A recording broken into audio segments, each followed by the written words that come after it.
Good morning, everybody. It is Monday, and it is time to do some cool stuff. I wanted to start by sharing with you. I always like to tell a little story at the beginning of these. Let's never mind this teenage acne I have this morning. We'll just let that go. Um, I wanted to tell you about something I did over the weekend. So I've been playing with the idea that this is going to be bigger than just an Alexa skill or bigger than just a chatbot, and that I would need some place to like organize everything, keep everybody in one place, kind of, I don't know, share. Basically, I built a website. That's really what it comes down to, and so I wanted to give you guys kind of the first look at it and give you a feel for what it is and what it's going to be and whatever. So let me go to the website and we'll do this. And this is what I've come up with. So I'm calling it Chatsino, obviously. And this is the tagline that I'm using, which is the casino everyone is talking to, which I thought was kind of cool because when you think about casinos and stuff, they're always like, everybody's talking about this, or this is where all the cool kids are. And I thought this was kind of a clever spin on that, because they're talking to it, not about it. And then you can scroll down and you can find out places you can play. Karthik, good morning and welcome. So for those of you that are just arriving from the raid, I built a website this weekend, and I don't want to take a lot of credit for this. I am very good at finding templates and modifying them, but I don't build a lot of web stuff from scratch anymore. And so this is the thing. This is where I started. This is probably not the final version of this thing, but I built a website over the weekend, and this is what it looks like. So you can see it's got a cool little animation when it loads, right? If I do this. Right, pretty awesome. The casino everyone's talking to, and then it tells you about like where can you play. And GitHub doesn't really belong here, but I threw it in here for now. But the idea eventually will be to have Alexa and Twitch and Discord and Slack, and like you just click on it, you can add it to your servers or your space or whatever. Here's Twitch. Alexa, stop. Sorry. And so goodbye. And then yeah, the social media icons, those were kind of fun to put together too. So these are all clickable and just take you to their specific destinations. I created a Chatsino specific Discord. I don't know if I regret that yet or not. I also created a Chatsino specific Slack, so that you can, if you want to join those, you can join them. There's nothing really going on there yet, but my hope is once we start to roll this thing out and we get people using this, that there may be a need for that. So Twitch is pointing to the Chatsino, the Chatsino handle. So if I click on this, it goes to twitch.tv/Chatsino, which I need to modify and tweak and whatever. There's not going to be any streaming here, I don't think, but you can at least find out about it. And like this is where on the About page it'll say like, hey, do you want this bot on your channel? Subscribe to Jeff Blankenburg or whatever, whatever we figure out there. Twitter, I have a Chatsino Twitter handle now. This is where the link to the Alexa skill will be, and then this is the GitHub in case people want to check it out. So again, very, very simple website. If you click on this, it just shows those menus. I also have a leaderboard link in here right now. My hope is that I will add a section like this white section here that is the leaderboard, and it kind of shows the top 5 or top 10 players or something like that. But I have some work yet to do on the leaderboard stuff, because it just doesn't appear that there's going to be an easy way for me to be able to rank all the values in the database prior to pulling all the values out of the database. And so this is something that's proving to be a little tricky. I have no problem pulling all the records out of the database now because there's 3. But eventually I'm going to have to... I imagine there would be thousands. And if that's the case, then this is all going to fall apart really quickly.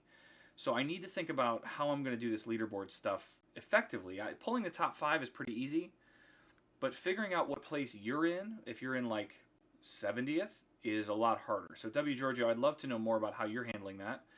Zavidop, good morning. And what did I make this site with? I made this site with find a template and modify it.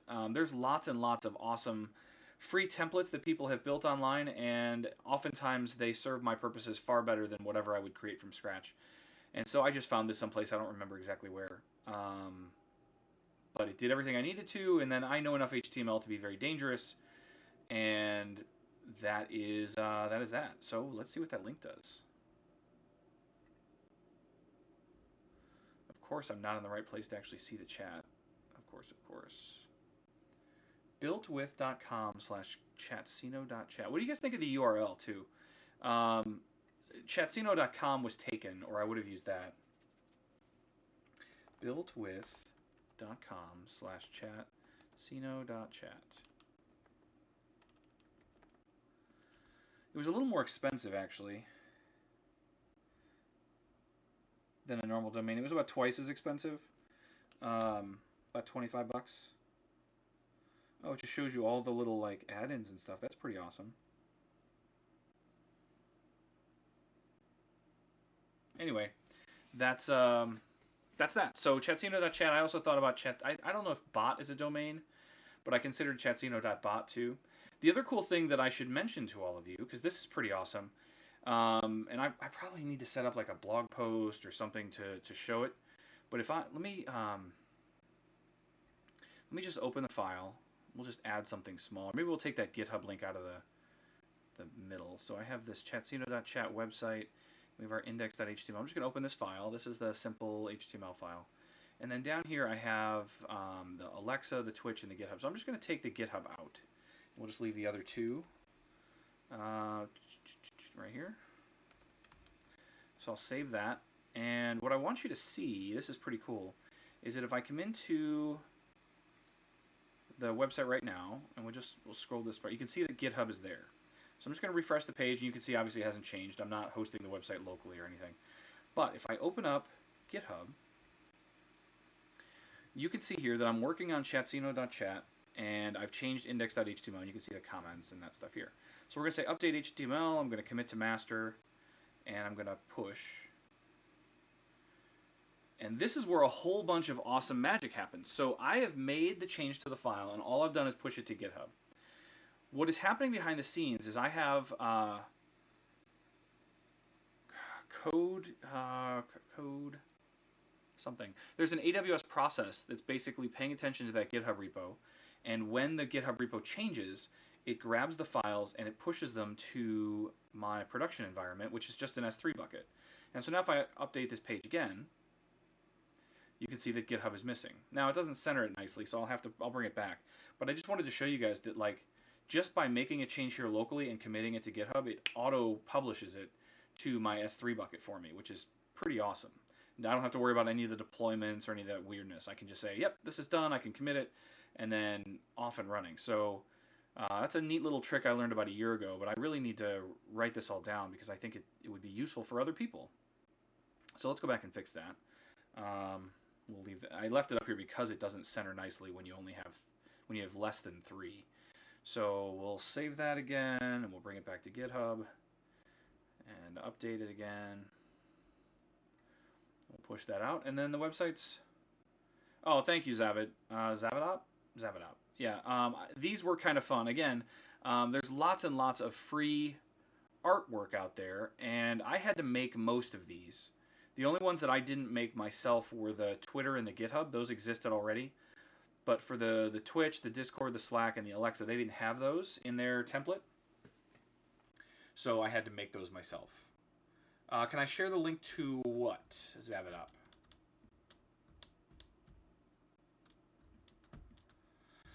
Happy to share the link to whatever you'd like, but I don't know what you share the link to what.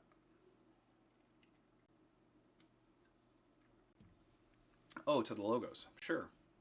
The easiest way, honestly, is just to do social media icons, like social media icon set, and you can see that there are, if I just go to Google image search, images, you can see that there are tons and tons of artists that have created, kind of customized sets so they all look the same. And most all of these are free. So you don't need to worry about royalties or paying for them or anything like that. So they're really, really nice, and they do them in lots of different styles. So I started here, and then I was like, well, I bet somebody's made a poker chip one. So I just added poker chip, and that's how I found this one. And so this is the template that I use, and you can see there's the Twitter one, and the GitHub one is right here. I removed the little drop shadows that they had, so I cut all of these out, and I had to do some custom Photoshop work of my own. And then I used the Vine one here for Slack, because it had one of the Slack colors in it. I used, I think I used the same Twitter blue for Alexa. Let's go back and look at my website. And Discord didn't have like this purpley color, so I just made the dark gray one again. So that's kind of how I ended up there.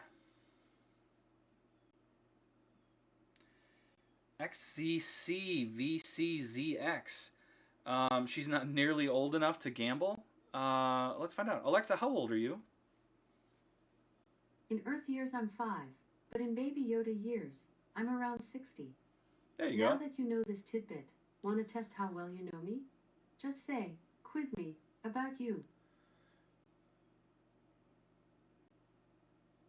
I don't want to do that.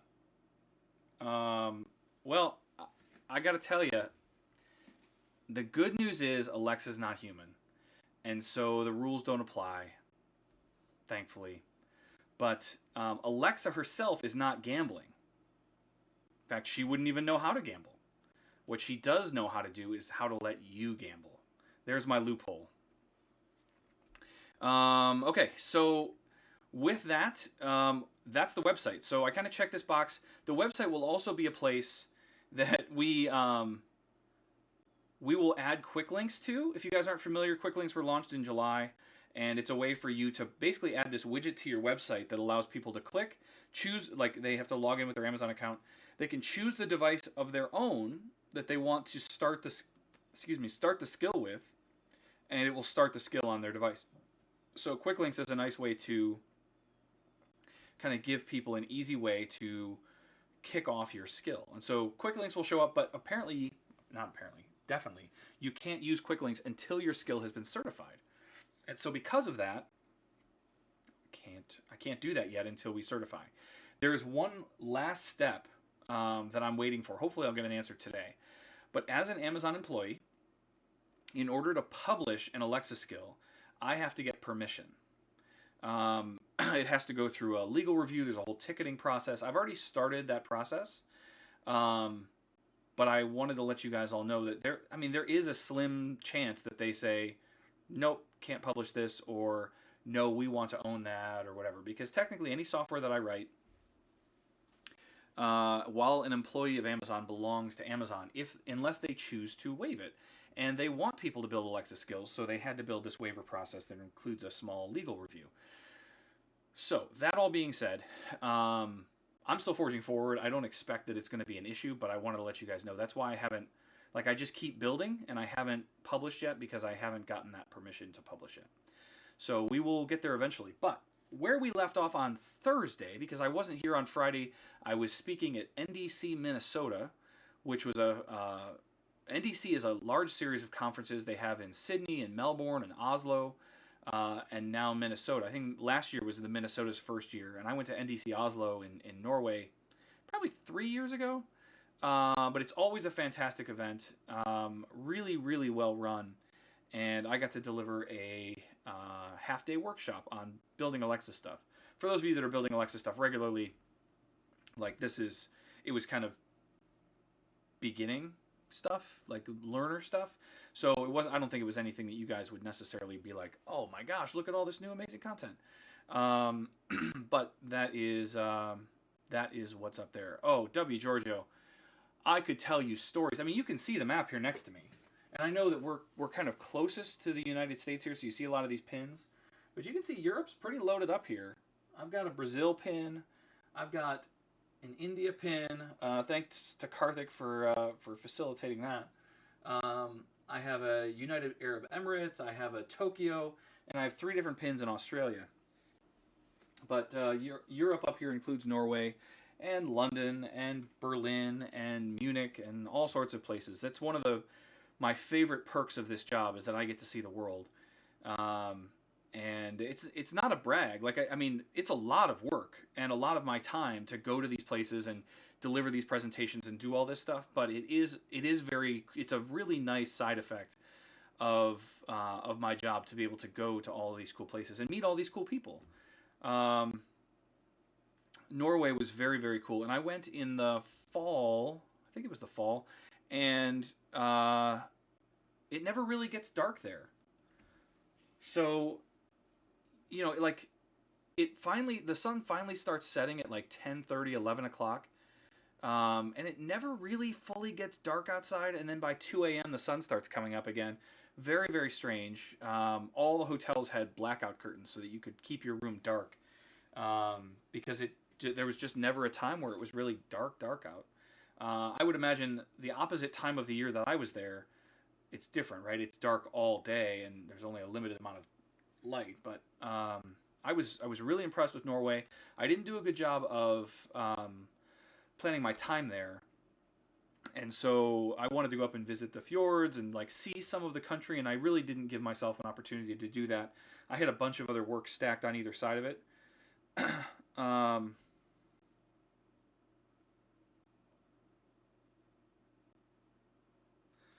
Okay, I just got a text from my Jeep guy. Another thing, hey, let's talk about things before we get into coding, because we're gonna finish craps today. I want to let you guys know that. So Jeep Wrangler, this is the kind of car that I drive, by the way. If you guys haven't seen a Jeep Wrangler, they look like these, but most people have seen a Jeep Wrangler at some point. But they announced in this past January the 4xe. This is a new hybrid plug-in Jeep. Oh man, Zavodop, I apologize, but I do not have the sound effect engine running right now. In fact, I need to make sure the casino's running.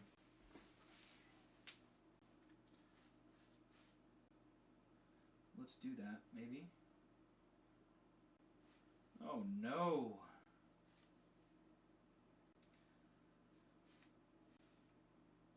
This machine seems to have totally locked up, so I'm going to have to reboot this laptop.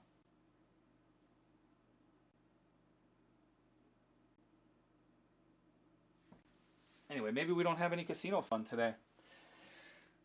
One of the things that I want to do once we get this skill published is I would like to revisit, as Kevin Evans is trying, to revisit some of the bots that we have on this channel, because they've kind of been languishing.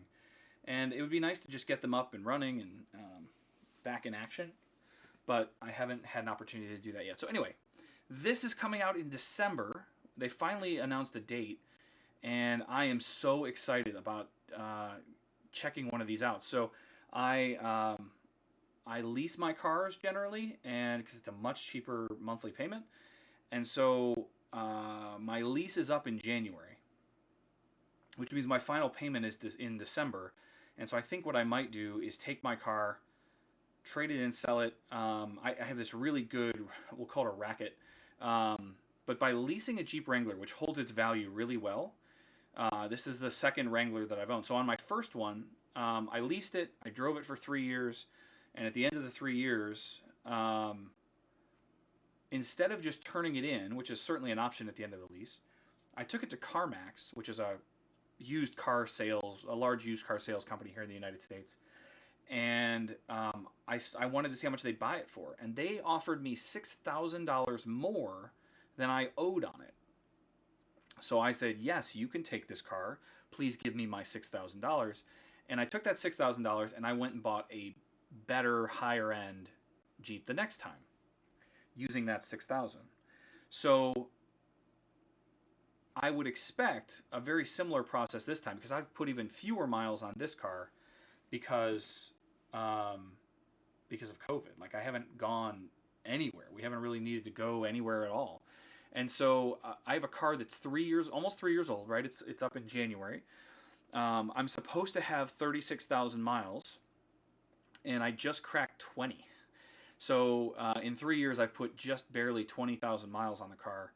And I'm hoping that I'll be able to turn that in, sell it, and walk away again with like $6,000 to $8,000 that I can use to get one of these bad boys. So this is my plan, is to get a 4xe in December.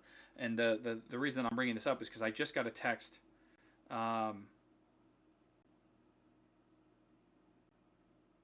that from the car dealer. I reached out to him yesterday and I said, hey man, I want one of these the moment I can order one. And he goes, okay, car dealers don't know anything. He goes, as soon as we know, we'll let you know, but it'll probably require a $5,000 down payment. Fine. Like, it's not like I'm throwing $5,000 away, right? It's going towards the cost of the car. So I know I want one of these. I know I want one as soon as I can get one. So there we go. So that's going to be my next car, is the 4xe plug-in hybrid. I mean, it's ridiculous. The engine is stronger. It gets 50 miles to the gallon. The first 38 miles, first 31 miles are all electric. And for most of my trips, I don't drive more than 31 miles in a trip. So it may be that I never use any gas, which would be amazing. Anyway, and it's super quiet, right? When it's running on only electric, it doesn't make any noise at all. So that's all of this seems very, very exciting, and I'm looking forward to getting that. So that's what's in the news. Okay, so let's talk about the casino, because we are in the process right now. If we go back and look at our code, we have this roll craps intent, and this is where we called into craps.play. Well, they announced it in January at the car show, whatever the January car show was, and then there was no mention of it for months, and then COVID hit, and then they didn't mention it again and again.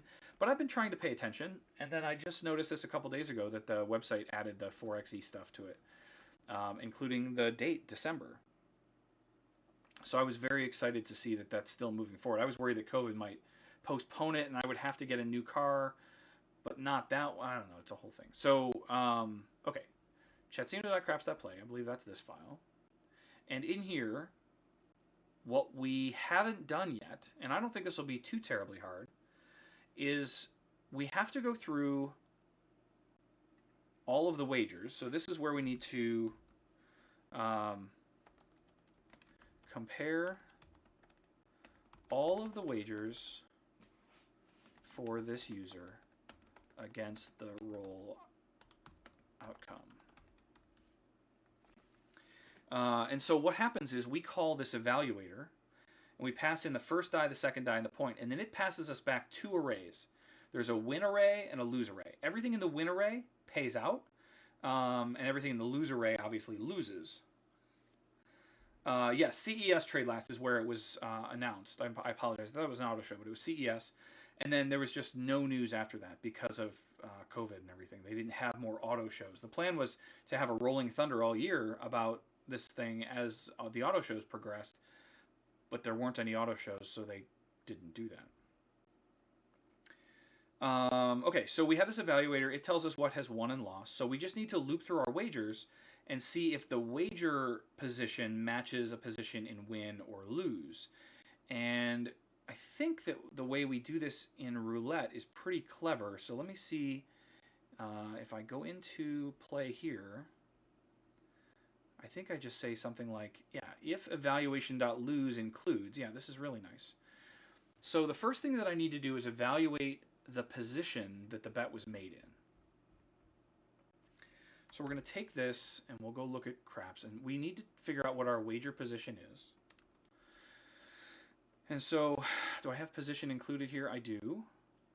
So we're going to have position.wagers, i.fields.position. 2 uppercase is fine. I don't think I really need to do that because we have, no, I'm not. I'm going to take that off.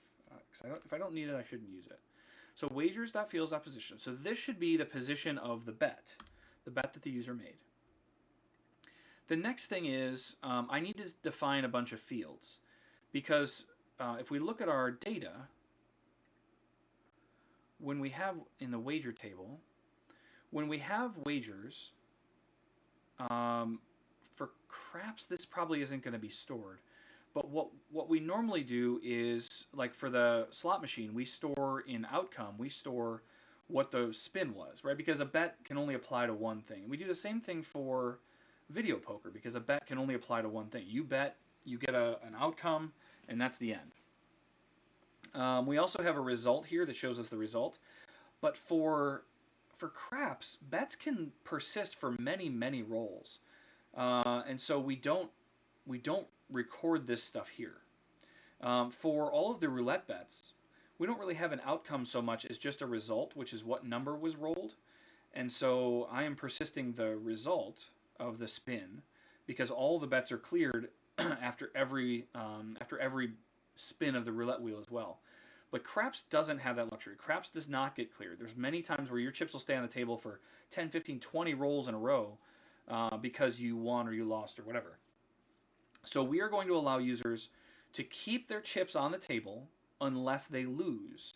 If they lose, obviously their chips go away, but we will always keep their chips on the table, their initial bet, right? So as an example, in craps, if I bet on the pass line and we roll and it's an 8, well, then my bet is now on an 8.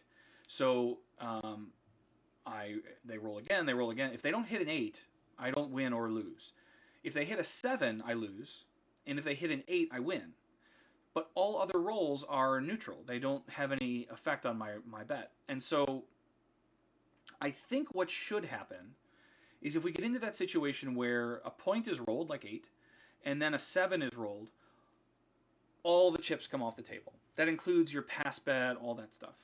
The trick I have, and I think this is what I'm going to do, is that you have 5 bet on the pass line, and it wins.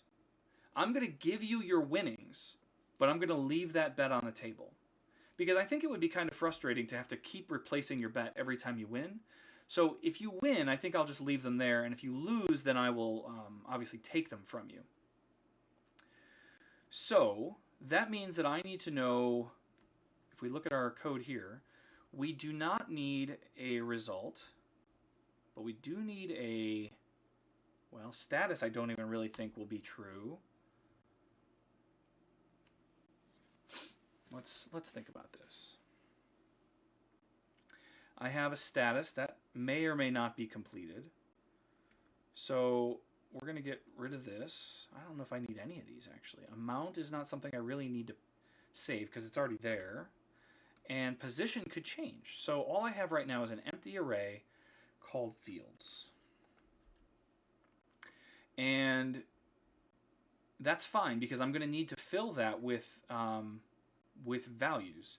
So if we look at this, when I look at my wager, the fields that I'm going to want to update, completed is when the bet is gone, when it's been removed from the table completely. And that's really only true when they lose. So I'm going to, at times, need to be able to mark these as completed. Otherwise, they'll continue as active. What do I have in here? This is a user ID. This is a role. One of the other things that I'm going to lose, I think, is how do I keep track of their winnings? Because if you bet 5 on the pass line and you win, then you're up 5. And then if you lose on the pass line, you're down 5, and so this would become 0. So I really need to keep track of how, I need to continue to persist and remember how much money has been paid out by this thing. So I'm going to need to know what payout is so that I can modify that. So that's something that's new too. So modify payouts. To do. Modify payout. Let me see if I can get that casino back up and running. I don't know why this machine has decided to die on me. But before we get too much further into this, I would like to get that running. It's fun to see you guys playing while I'm... Whoa.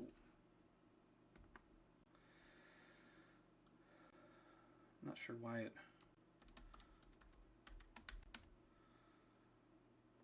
has decided to start over. But we'll get this machine up and running, and then we can finish our craps wager evaluation? I don't know what the right word is. Evaluation.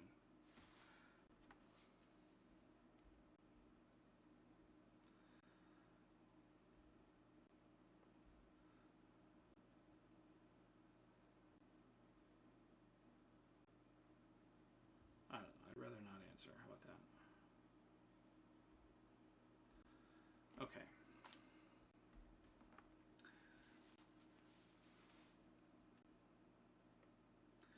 Come on, come on.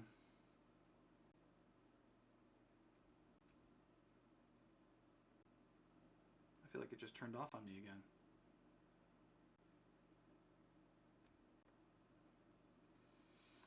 What are we doing here, laptop?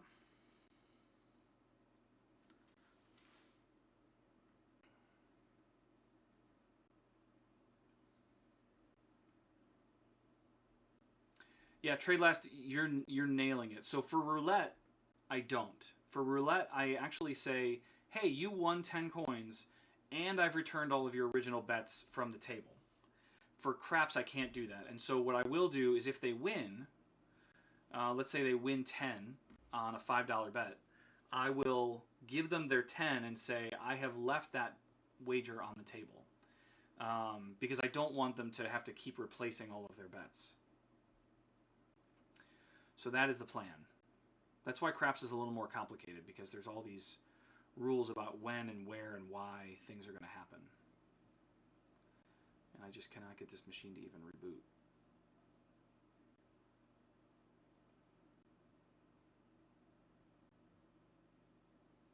Man, maybe there's going to be no casino today. It's kind of disappointing.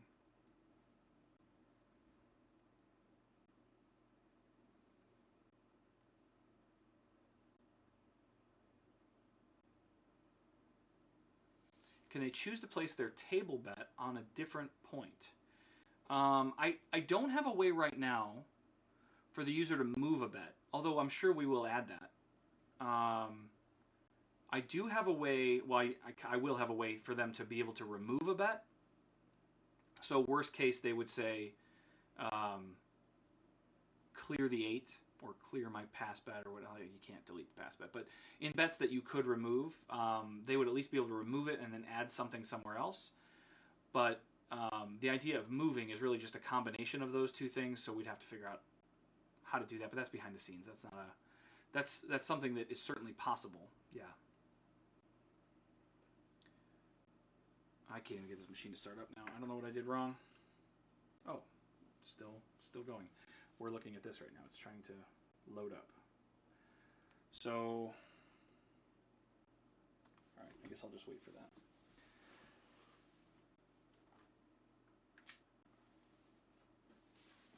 In the meantime, let's get back to writing some code. So we have position that we're evaluating against. Then we were looking at our fields. Then we were if evaluation.win includes, and this is just an includes function, just allows us to look at the array and say, does my wager position exist inside that array? If it does, great, then we did it. So evaluation is what I called it, and if evaluation.win includes wager position, this is a win.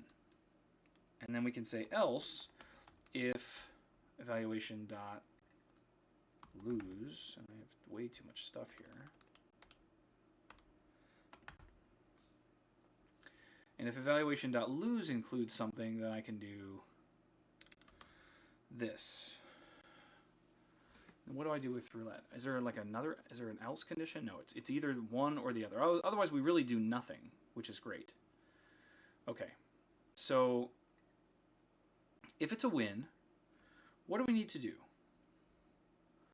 Well, in roulette, what we do is we have a variable called winnings. We calculate out the odds of the wager position they made.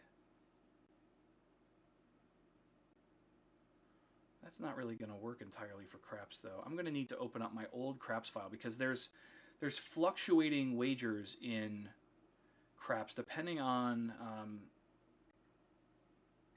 what the point is and a bunch of other stuff. So let's open up this folder, go to GitHub, and look at Chatsino Robot. And in here, if we look at craps play, which is this file, down here I had a function that was get odds. And this function here, get odds, is checking those deterministic outcomes that we can't, they're not static, they're not constant values. And so what I think I can do here is I'm just saying bet position is here. Now this is for our group craps game, so there's a lot of other stuff in here. But I have outcome.win.includes, and then I'm saying cashier.deposit. I don't think that's what I want to do. What do I do in roulette? I do update balance right here, but I don't think I call that cashier deposit stuff anymore. So we need to calculate what our winnings are. This is still pretty accurate, but I don't know what the odds are yet. So to figure out the odds, I had this get odds function, and I pass in the bet position and the point, and I don't know what total is. What is total? Oh, the total of the two dice. Okay. So I think we can just say we need the odds. That's going to, well, let's get our get odds function. I think this will still be okay. Function get odds. We should take this, copy it, and I don't want it to live in the roulette file. I don't really know where I want to call it. I guess it's going to live in here for now.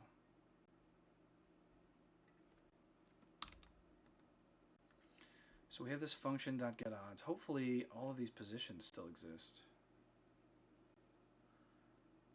And then,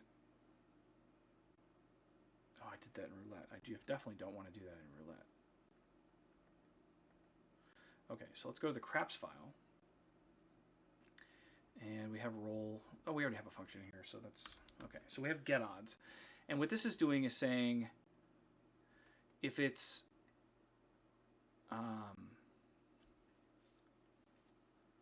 on a world bet,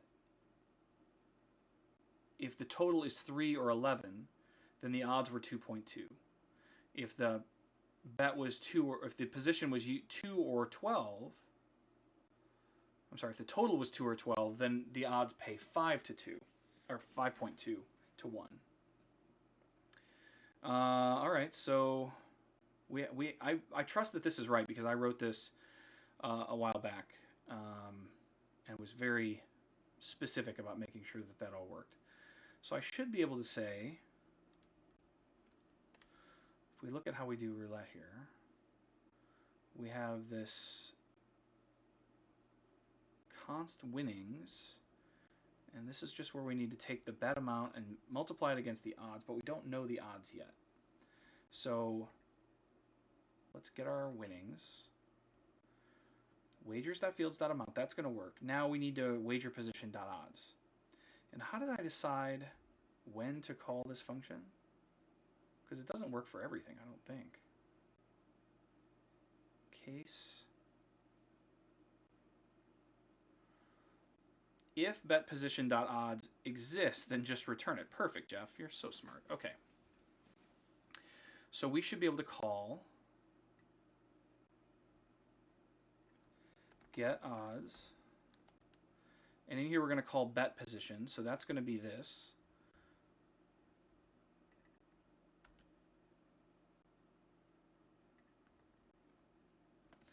And then the point, thankfully I called it point. And then the total. And the total is called total. How convenient. I don't have decimal chips. So what we do generally is round down. So if you bet in such a manner that you would end up with a decimaled win, then what I will do is round down. So if you have a bet of 5 as an example, then 5 times 5.2 is 26. Is that right? Alexa, what's 5 times 5.2? I think it's 26. 5 times 5.2 is 26. Yeah.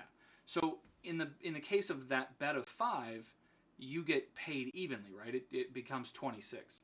But if I do a bet of 6 or 11 or something weird like that, you're going to end up with some weird decimal. And yes, I will have to round those down then. That's absolutely right, Trade Last. Because we don't have incremental coins. The least amount I can give you is 1. I guess the least amount I can give you is 0, but realistically, the least amount I can give you is 1.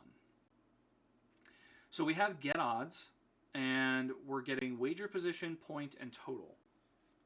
So that should be our winnings. And if the bet already has odds, then we're good to go. So that looks good for winnings. So what do we do next in roulette? Once we get our winnings, then we set the payout. I can't just do that. I need to do...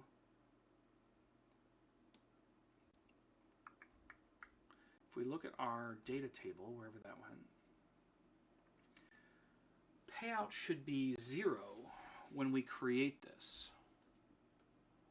So I now need to go to create wager, because I want to make sure that I can use this value all the time. So we have, that's not what I want at all. I want this one, and I want to come over here to chatsino.data.create wager. And in here, we're going to say the payout is 0. So let's see if that actually does what it's supposed to do.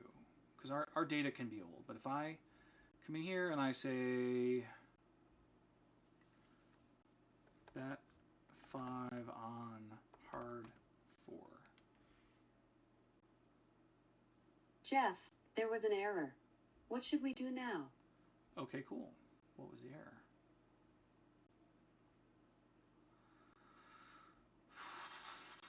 Cannot read property 0 of undefined. Start craps intent. Did I screw something up? This should all still be working. Start craps intent. And this is on line 10.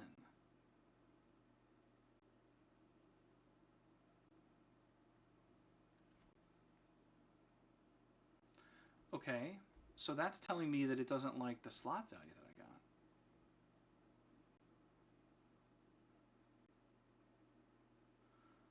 And hard 4 didn't match anything. What?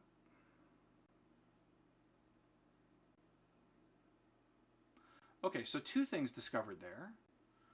The first is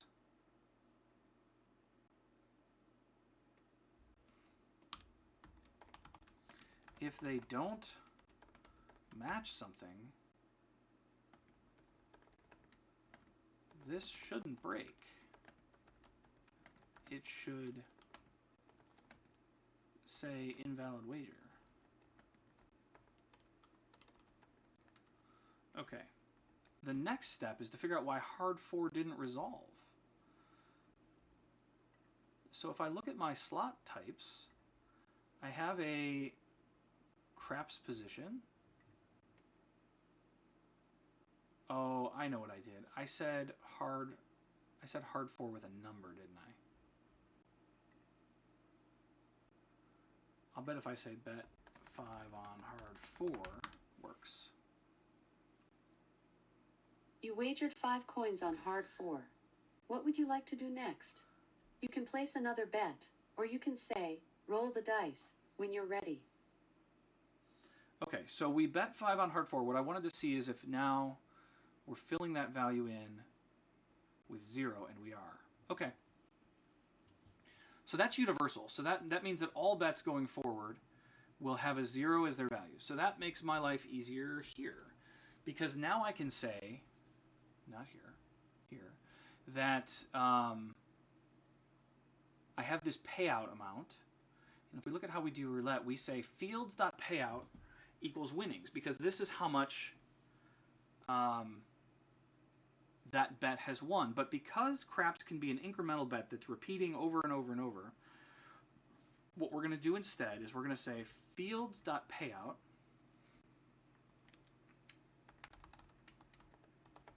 equals wagers i.fields.payout plus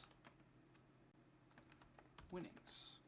So what this now does is it takes the value that's in the database, which in our case is 0 or -5 or whatever, and we add it to whatever we just won, so that we are keeping basically a running tally of all the wagers that have happened inside that specific bet. And so for pass line, like a pass line bet could live for a long time across a number of rolls and win and lose a bunch. And the only time, well, if it loses, it'll get completed because it'll be gone. You'll lose the chip and you'll have to put another one down. So this condition here, this fields.payout, really only matters in a time when it has won a few times. This is fine. Okay. So then if we look at how we're doing this in roulette, we do fields.payout as winnings, and then we do payout is winnings. And this is how we're going to actually change the user's balance. So this should just be payout plus equals winnings.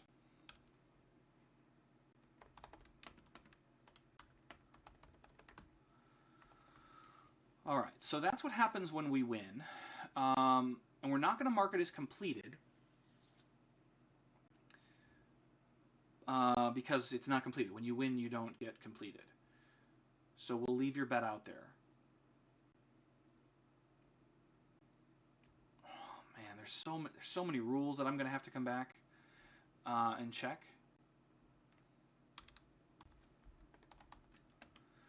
Set bets to off when the point is hit. So I'm also going to need another state. Do I need a state, or can I just... What are my three states here? Just active and completed.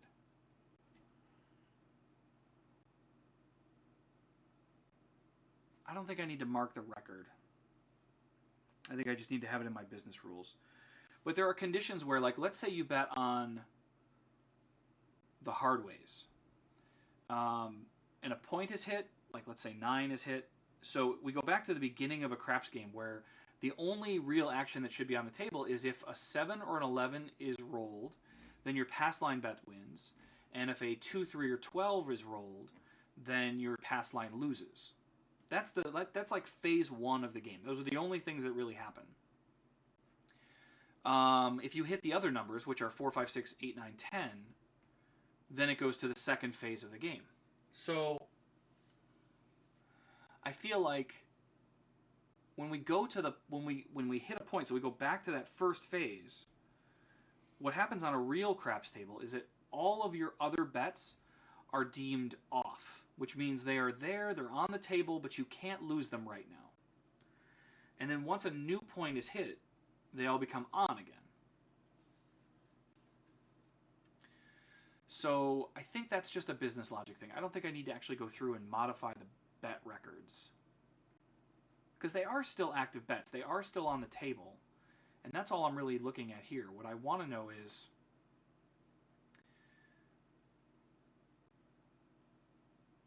should I evaluate against that bet? And so I think what I'm going to need, realistically, is going to be some function. If we look at this, like we have this get odds. We're going to need another function down here, which is like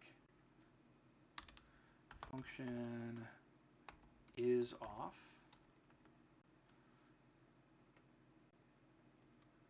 And we're going to have to, what do we pass into this? We pass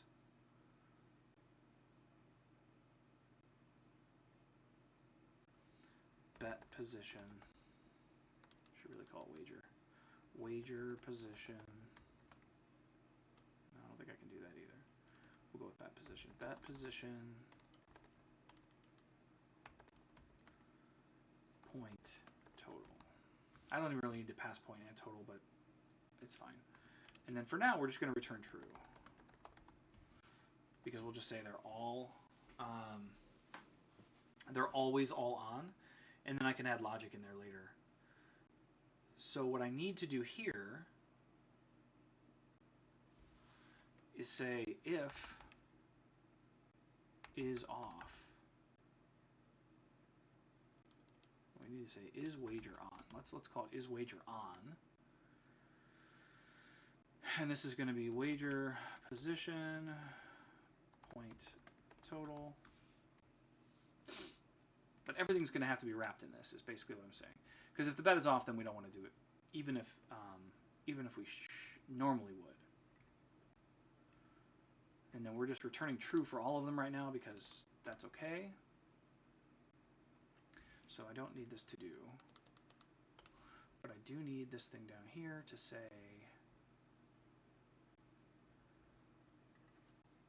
is wager on.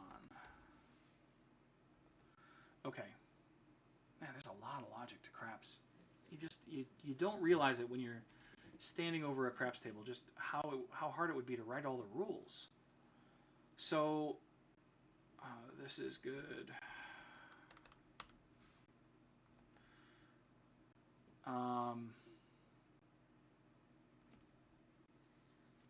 kind of feel like I could even take this a further bit out. Instead of checking it for the win condition, I could probably check it for both all at once.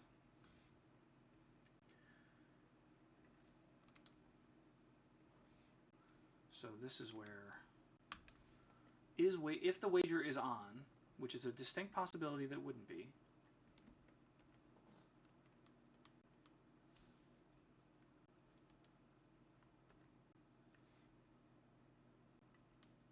We do that. Oh, my machine is back. I'm going to start up the casino here really quick, but I think we got to a point where is wager on is running.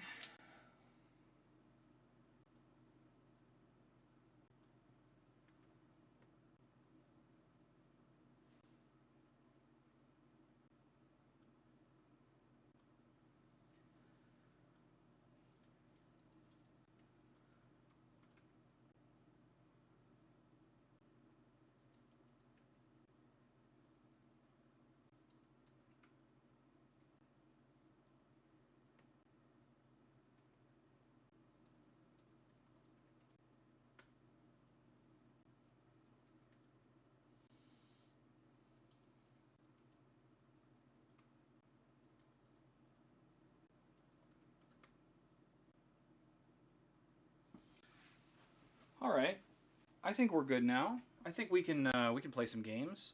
So if I come back to my browser, wherever that lives, we look at this and we say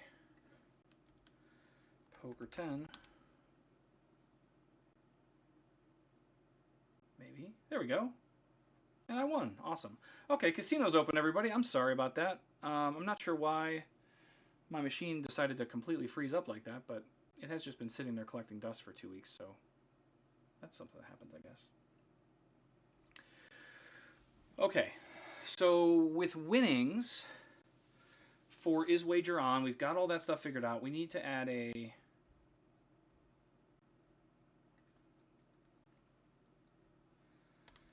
to do down here. Write the rules for when a bet should be on or off.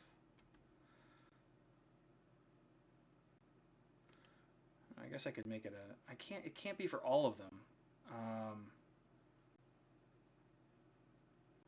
But I can say if point is greater than 0, then return true for sure. Because if there's a point, everything's on. There's never a time where bets are off.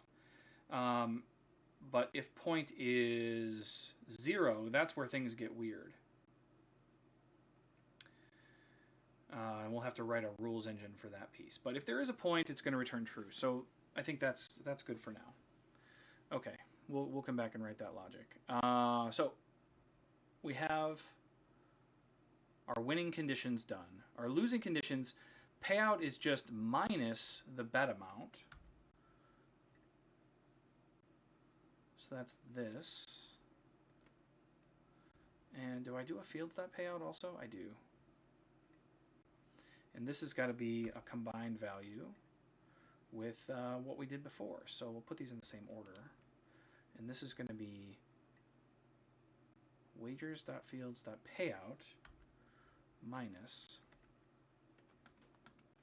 wagers.fields.amount. So if they've only ever made the one wager and they've only had one roll and they lose, then this should just be a negative value for the bet that they've made. However, if they've had multiple wins on this thing, then this will subtract and it'll give us a balance for how much they've actually won or lost on that specific bet.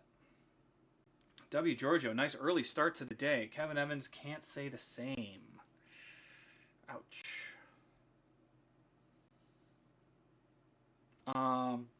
Okay, so those two pieces are done. Calculating how much you won or lost. Then we have these wager records that we have to put together and update all the bets. So I guess I could do this inside the if, right? Because I would not do this otherwise. I wouldn't modify the bet at all if it's off.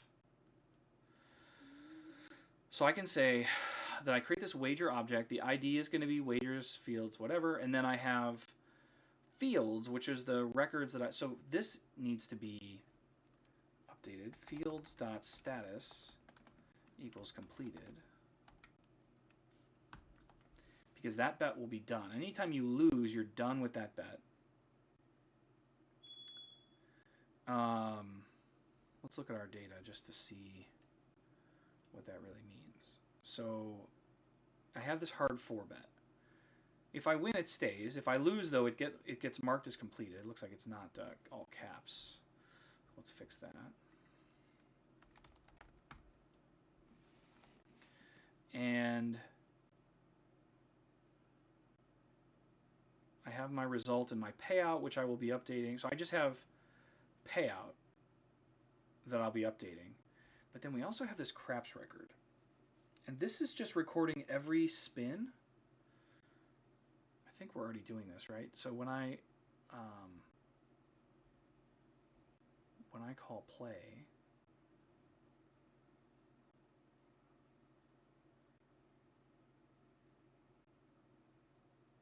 data.save roll. Yeah, so this is the piece that saves the actual roll. So I'll have records of that, and I can go audit that if I need to. So the only fields that I really need to update are, in the wager records, are payout and status. And that's pretty good. Those things go here. Then I have this update array. Now the last piece that I need to do is, if the update array is greater than 0, the length of it's greater than 0, then we need to call cashier.updateWagers. And I think that's already in here. Yeah, so if update array length. Giant 2611, thank you for the follow. Welcome to the show. We are doing, we're building an Alexa casino, as it says on the screen. But there's also a casino running in the chat room. So if you would like to play, you've already been given 100 credits that you can gamble with. And you earn 1 credit every single time that you post a message in the chat. So if you would like to earn more coins, you can just chat it up, say who you are, where you're from, what you do, how you found us. And we'd love to have you here. You can see there's a bunch of people playing things like slots and poker and roulette. And you're more than welcome to join them. It's a completely free game. There's no real money involved.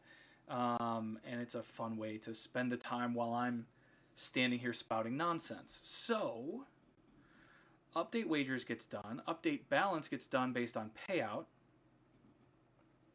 And then the last piece here we need to do is, this is my update array.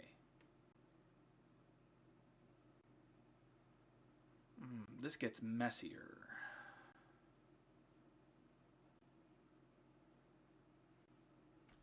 Because my update array, this is where I want to go through their bets and tell them how they did. So update array kind of needs to be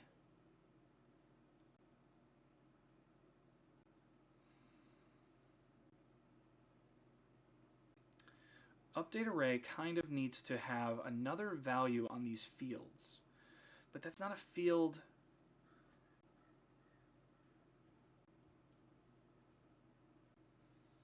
Boy, that's not a field that currently exists.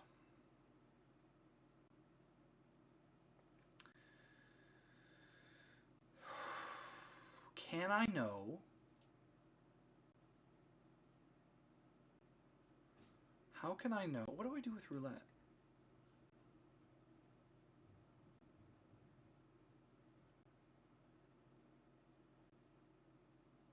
How do I know that you won or lost? That's the thing that I'm not seeing here. So let's look at how I make this determination when I say spin roulette intent. And I come and say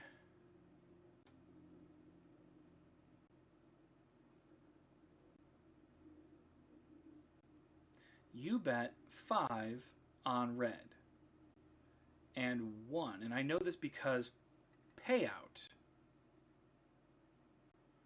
is greater than 0. I can't do that here.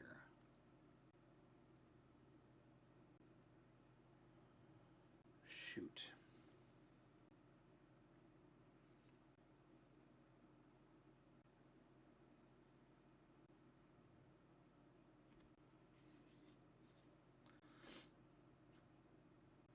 Well, I guess what I mean, I can fudge these fields all I want.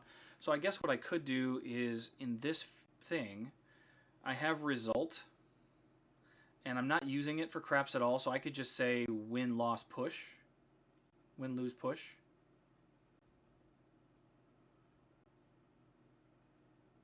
So I could just stuff it into this result field, and then I will know whether they won, they lost, or they pushed.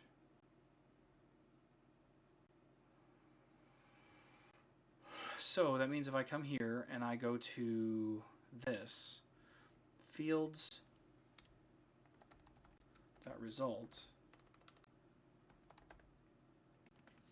this is going to be win. I could do true false. No, we'll just do win lose push.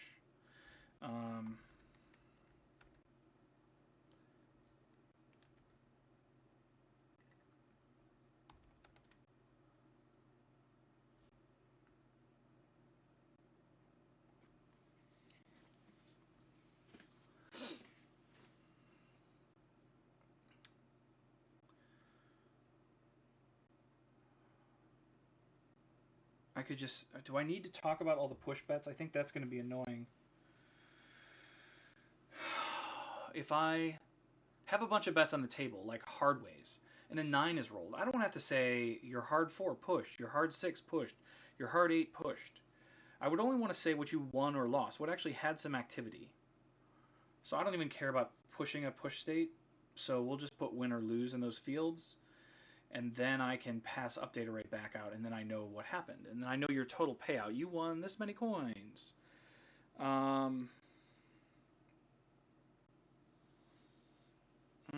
This isn't going to work either, because I also need to know the individual bet winnings. And I won't know that because I'm running the total. So let's change this from result to outcome.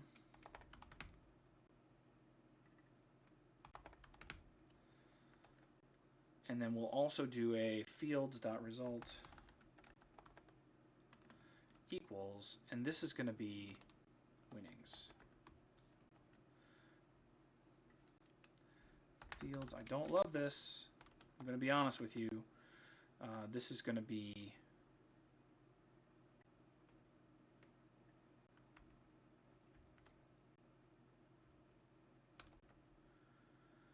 okay. Now I think I have all the information that I need. So what we should be able to do is, let's go look at our data and see what we have right now. So for craps bets, I have 4. I have 2 on hard 6, 1 on pass, and 1 on hard 4. And let's set these to 0 just so they're not broken.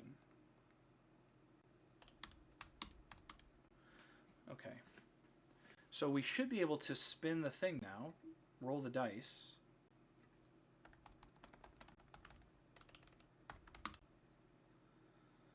And get an error? Jeff, Yeah. There was an error. What should we do now? No surprise there. You guys have seen me write code before. So let's see what our error is. Fields is not defined in craps.play line 43.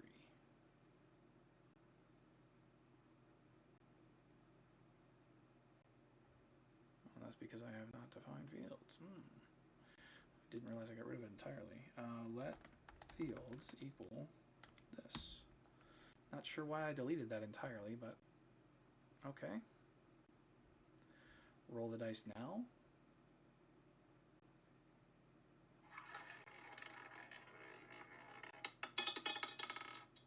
You rolled 10. It was a 5 and a 5. You bet undefined on undefined and lost. You bet undefined on undefined and lost. You bet undefined on undefined and lost. You bet undefined on undefined and lost. You lost a total of 0 coins, which brings your total to 1,576. So What would you like to do now? it found my 4 bets.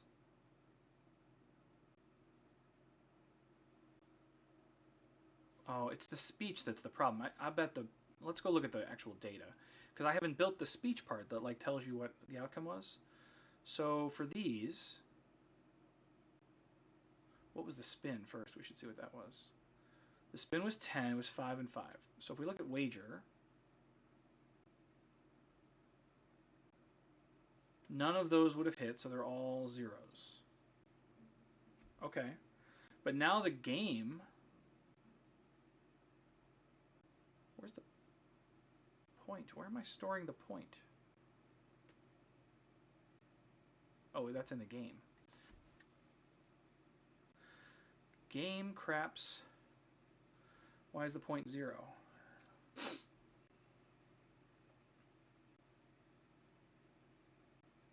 Point shouldn't be 0. Point should be 10. Were we not doing that? So in here,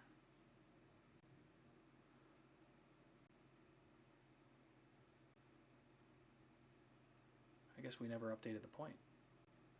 Update wagers, update user, update point.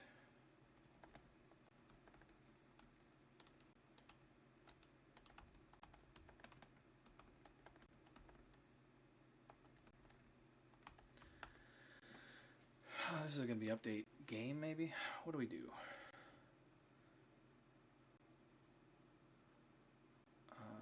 Data, update, balance.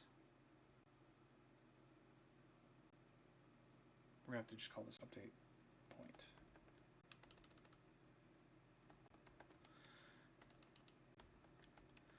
This will be game and point.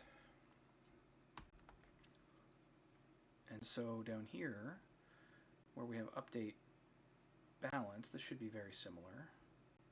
File, save as. Call this update point.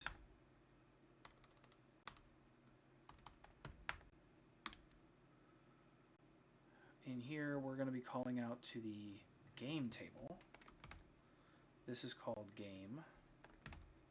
This is called point. This is called update point. This is called update point.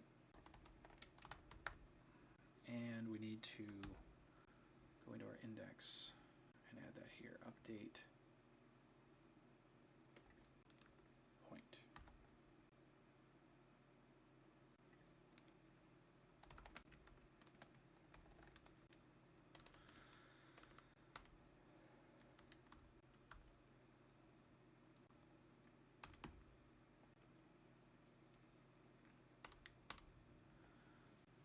So update point should, I have game and point.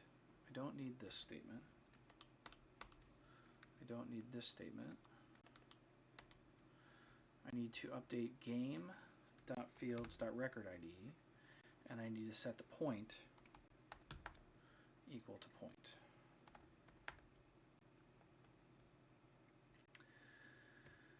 And then that resolves out the thing, so that should be good. All right, so play craps. We're updating our point.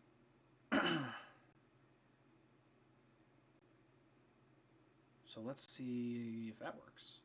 So now if I roll this,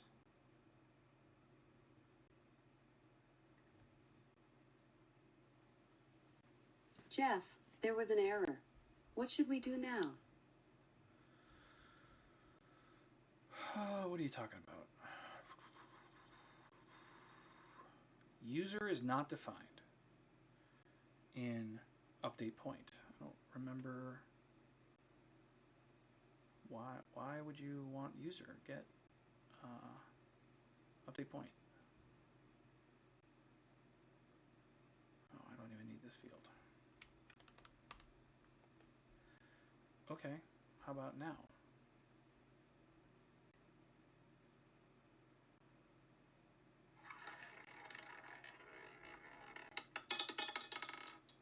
You rolled 9. It was a 4 and a 5. You bet undefined on undefined and lost. You bet undefined on Stop it. That didn't work, though. Because that's my craps game. That field should have turned to a 9. Interesting. Oh, because I'm getting ahead of myself here.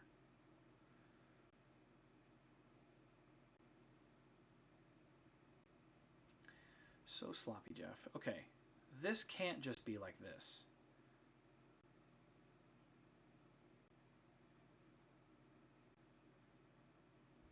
If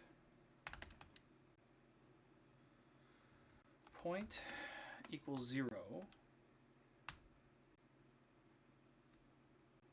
sure I have my references right. Game.field.point.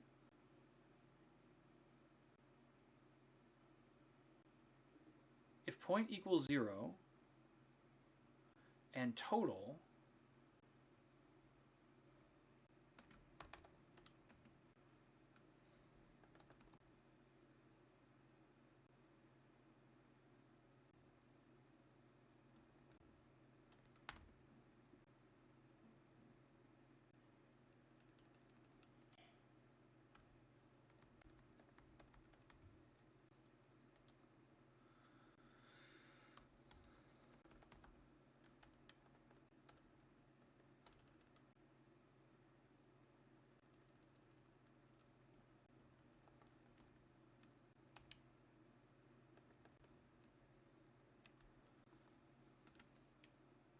this is where we can do this only in those specific conditions.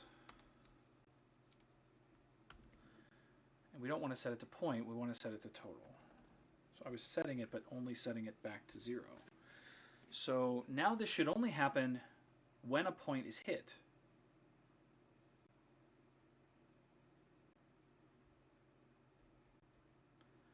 Let's roll some dice and see what happens. Hopefully we hit one of those numbers.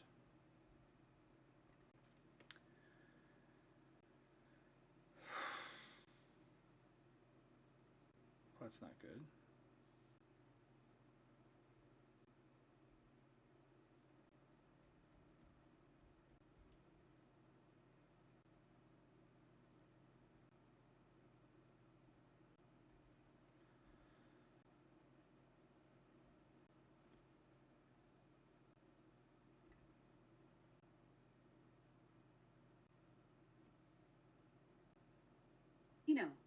You currently have 1,581 coins available. You have played slots 50.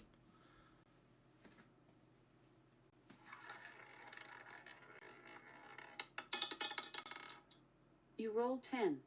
It was a 4 and a 6. You bet undefined on undefined and lost. And our point is 10 You now. bet undefined on undefined and lost. You bet undefined on undefined and lost. Okay. You bet undefined on undefined and lost. I gotcha. You lost a total of 0 coins, which brings your total to 1,582. What would you like to do now? Else if point equals total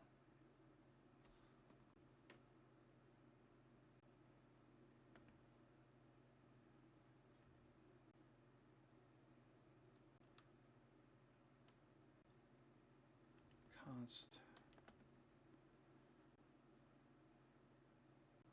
no point.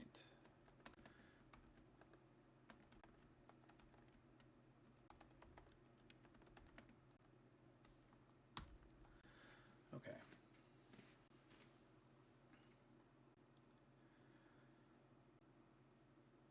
All right.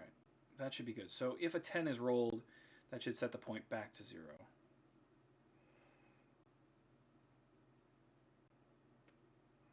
We're assuming our evaluator is doing its job. Let's go look at the speech that's coming out of this. So when we say, for our handlers, we have the, somewhere way down here.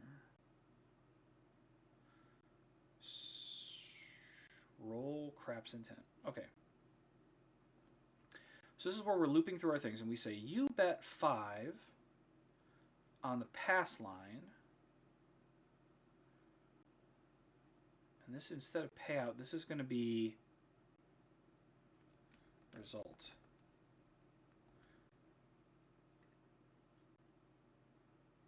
Result outcome is also not right.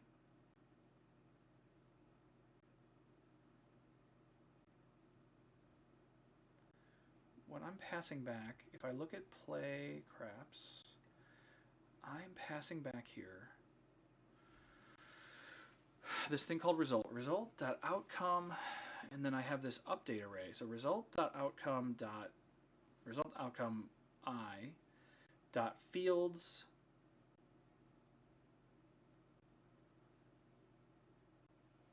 dot, and so outcome is just win or lose.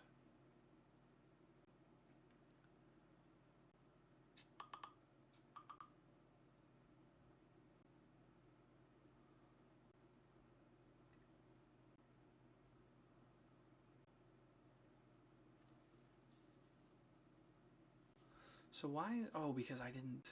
I see. Okay.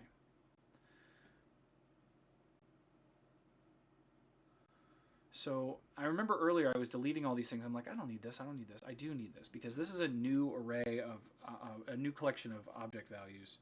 So this needs to be amount, needs to be wagers, I fields.amount, because I'm not bringing the whole wager record forward. And then I also need the position. Position.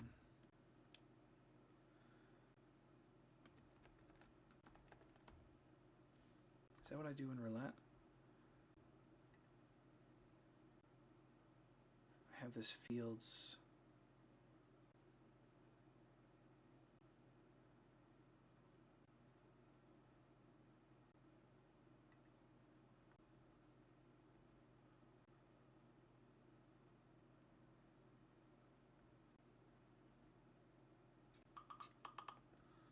Man, I would have broken everything there. Okay. So this needs to be wagers.fields.position.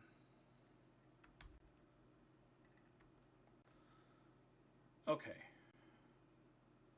Let's see if that doesn't do any better for us here if we do this. Roll the dice. What?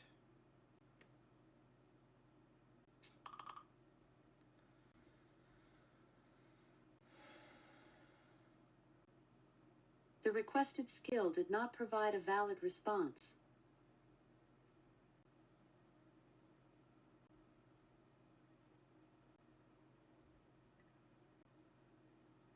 There was a problem with the requested skills response.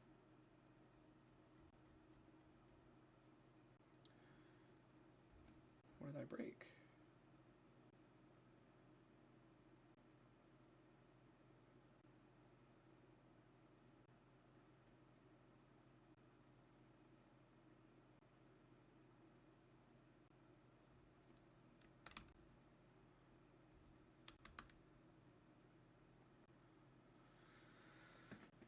All right. I don't know why that would be an issue, but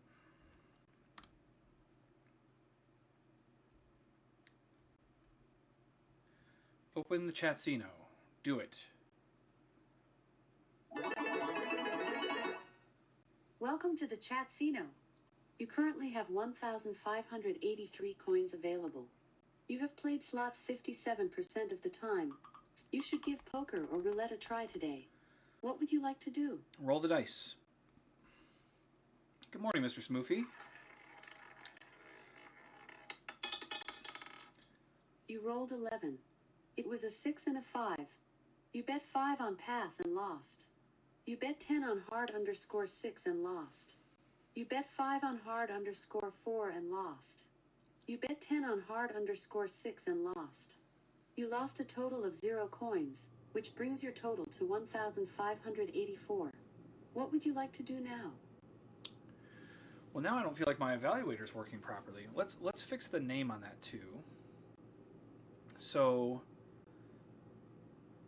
If we look at how we're doing this in the roll craps intent where we actually talk, we say amount and then we say position. So I actually want to pass something different back. So we need play craps, instead of passing back the actual position, here what I should pass back is wager position dot something. If we look at craps position, we want the name of that thing.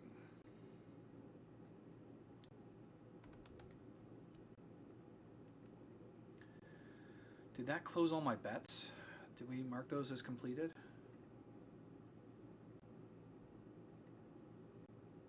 It didn't mark them as completed, so there's still something not happening. Why would it say they lost? Oh, because I got it. Okay. So roll craps, what we're saying here is if the payout is greater than 0, it's not payout. This should be result is greater than 0. And one result coins. And we're not going to say I've returned all of the coins. We're not going to say that.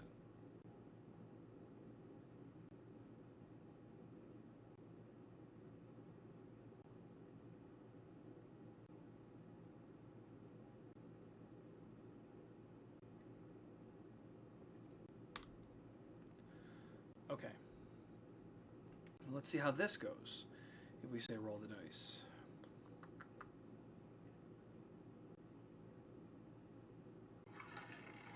And yes, I know it's a roulette sound. We're going to have to find a good dice rolling sound.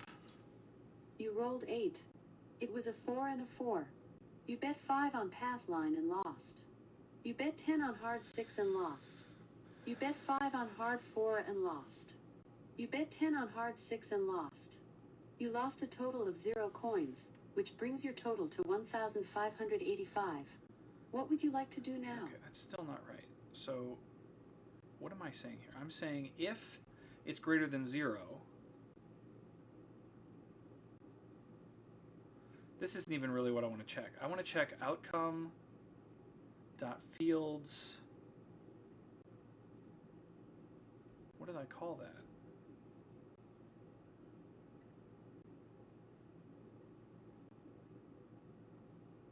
Not actually updating the array at all.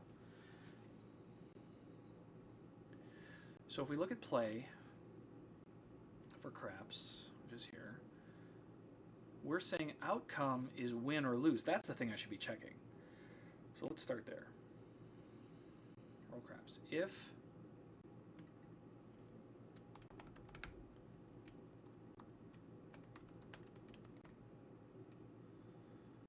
and then this becomes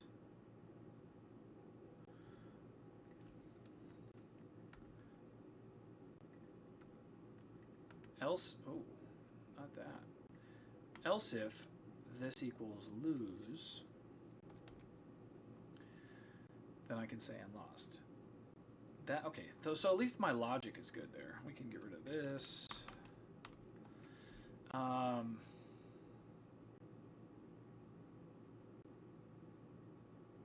right, let's see how that sounds, because that should now not be telling me I lost everything. Roll the dice.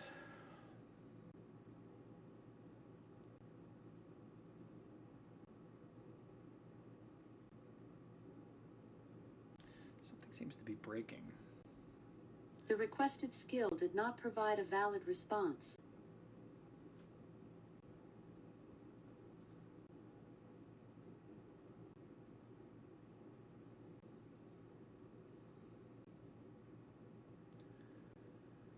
Oh, I have an extra curly brace.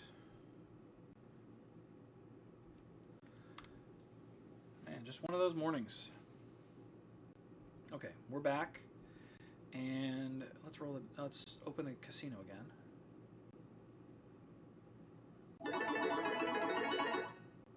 Welcome to the Chatsino. You currently have one. Jeff, there was an error. What should we do now? I can live with errors. What's the error? Unexpected identifier on play line 23. Okay, let's do this in a way that makes all the curly braces look right.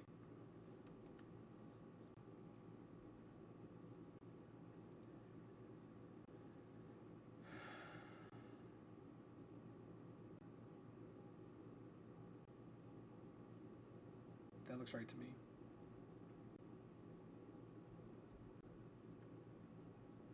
Roll the dice. Jeff, there was an error. What should we do now? Unexpected identifier. If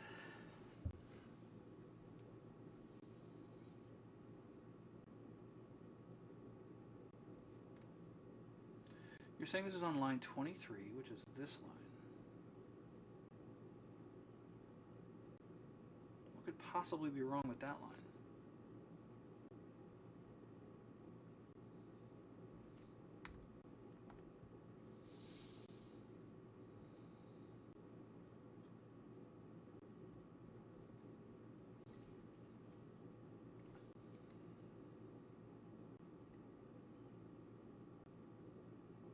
Okay, well, I commented out that line. Let's see what happens.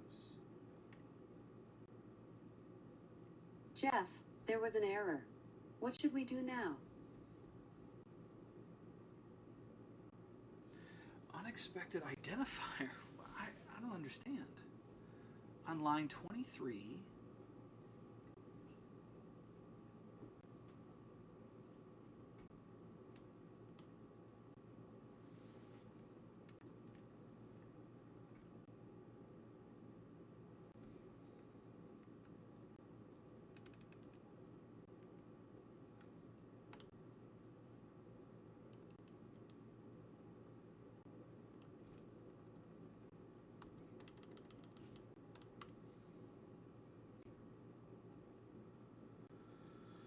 what did I do?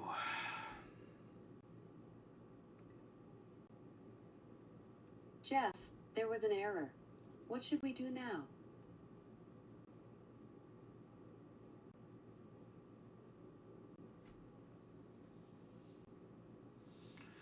Jeff, we're looking in the wrong file. Okay.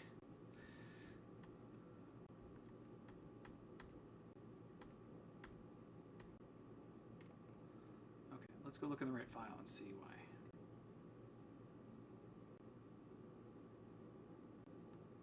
So this line 23,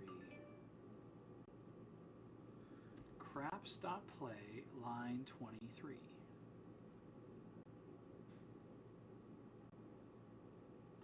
Well, I also don't see anything wrong with this one. So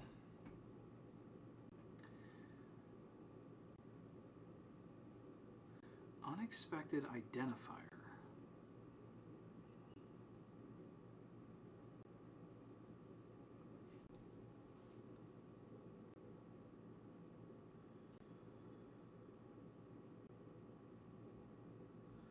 So on roll craps intent on line 8, we call craps.play. And then we come in here and we get to line 23.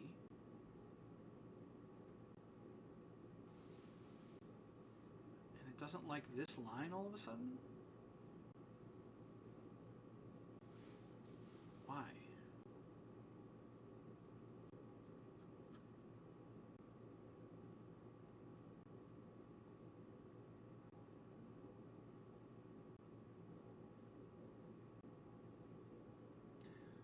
Wagers, not fields, not position.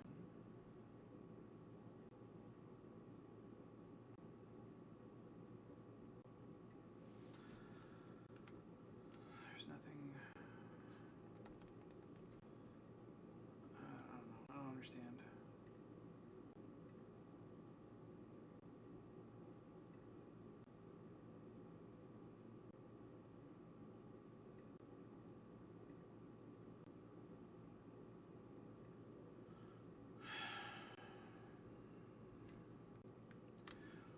One of those Mondays, I guess, huh? That's where we're at. So, quit the skill. open the casino. Welcome to the Chatsino.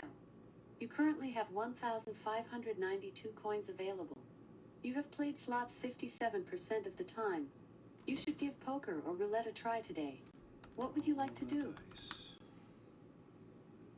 Jeff, there was an error. What should we do now?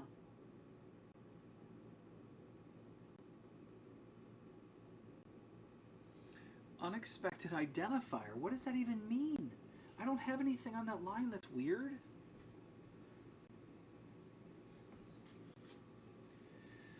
Getting angry, everyone. Getting angry. What?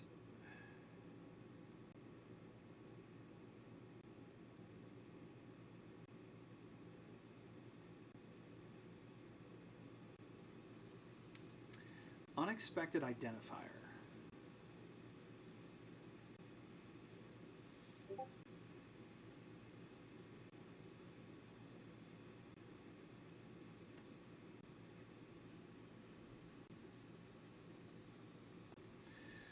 Do I get a different error if I do that? Jeff, there was an error. What should we do now?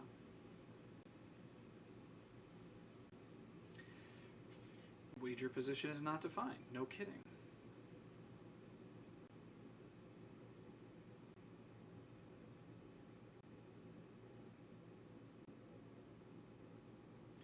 Do I have wager positions that are possibly, like, is it a data thing? It is a data thing.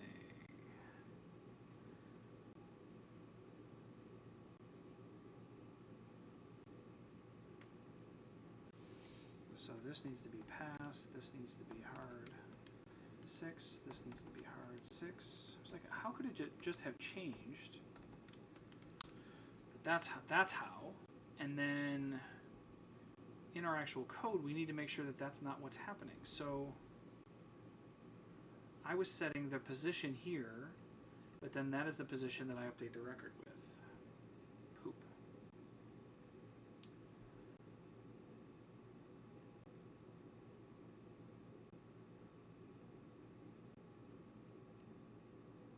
Okay, well this needs to go back to this. And this needs to go back to this.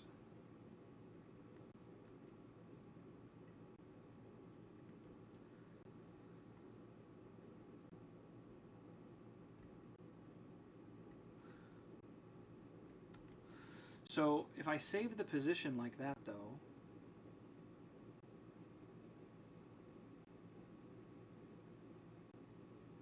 all that gives me is the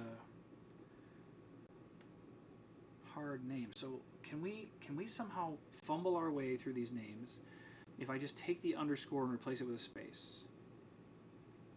I can only imagine how Alexa pronounces this.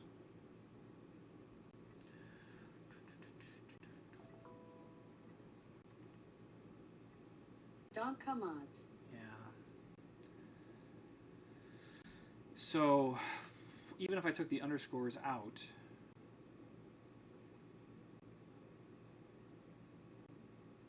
what I really want is these names. One roll, two, or whatever.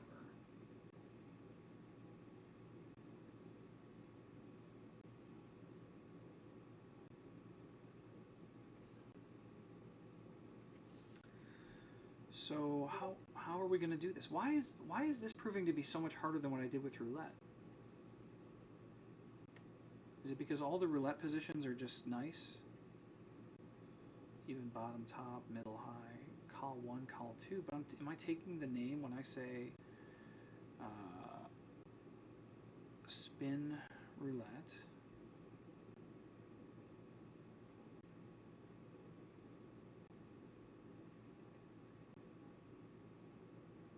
Well, what does that sound like if I do that? If I say bet 10 on column 2.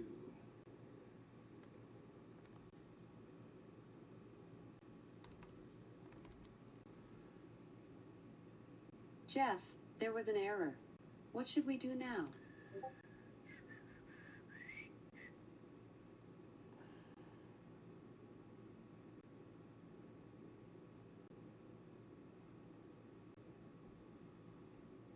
goodness. So fragile sometimes. So if we look at roulette position,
we'll just do it this way, I guess. We'll have to pass some IDs in.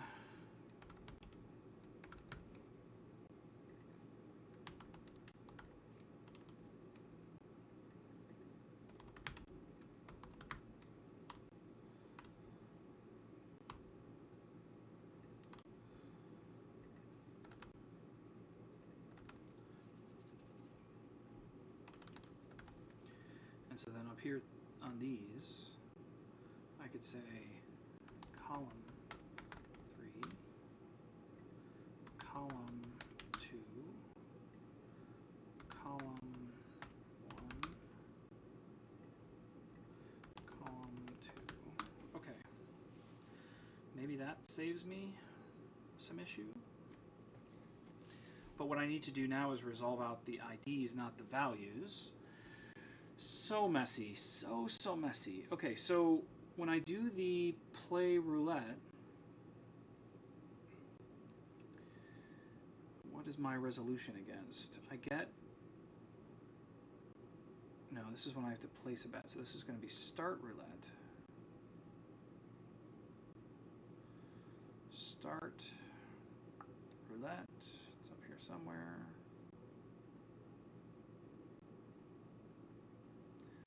Start roulette.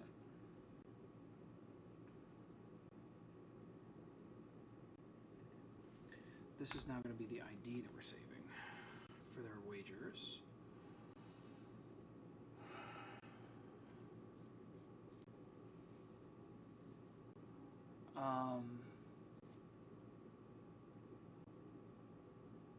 And then when we play roulette, we take our position. We shouldn't need uppercase anymore. We have very clear set of positions.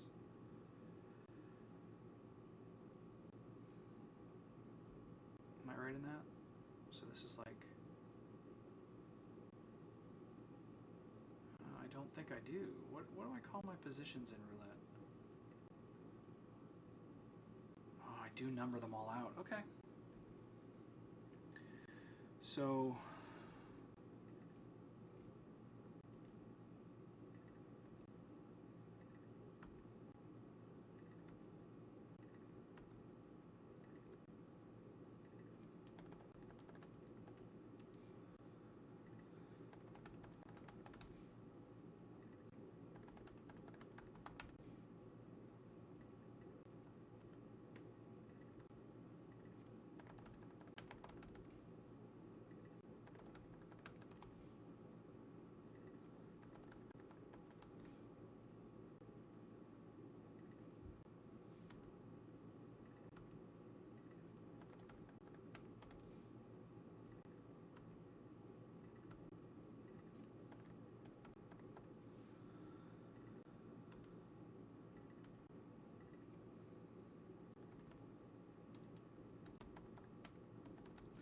sometimes I just wonder how any of this ever works.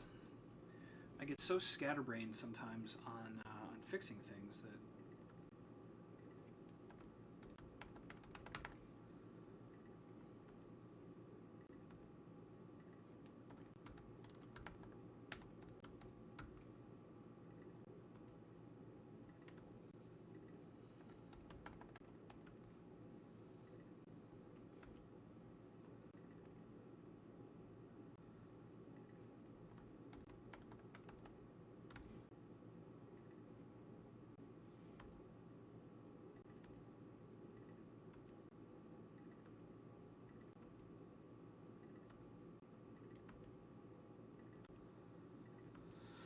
Thank you for the vote of confidence there, W. Giorgio. And I do know that. We all make these kinds of mistakes sometimes, but it's just like, how did you miss this? This is the kind of stuff that I wrote unit tests. We'd have it nailed right away. And I have written unit tests for like the evaluators, but not for a lot of the rest. I think there might be just like a unit test a week where we go back and cover everything.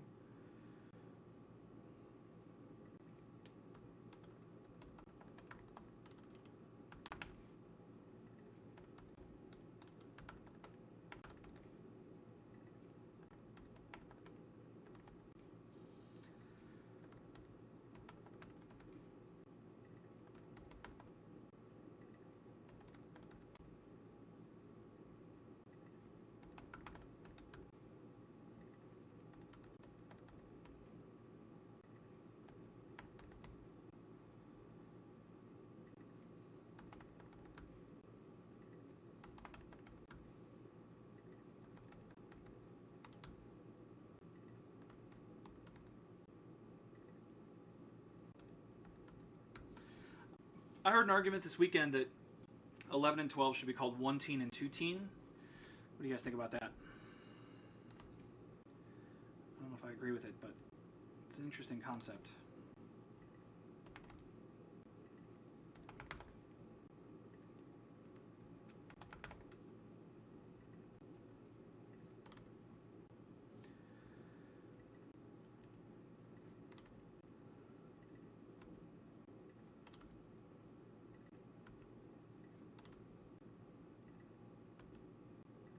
And I wonder if you just started using 1-teen and 2-teen, if people would at least understand what you were saying.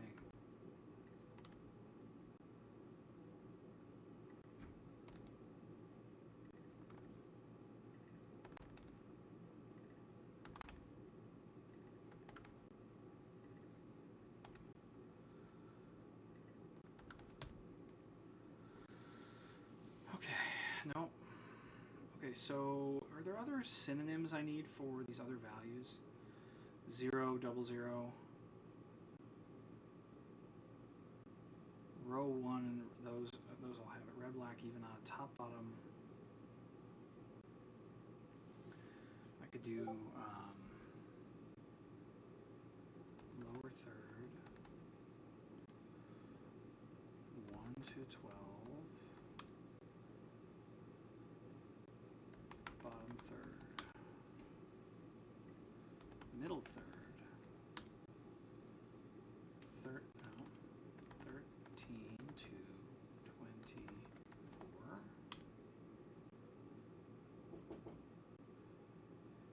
24, yeah.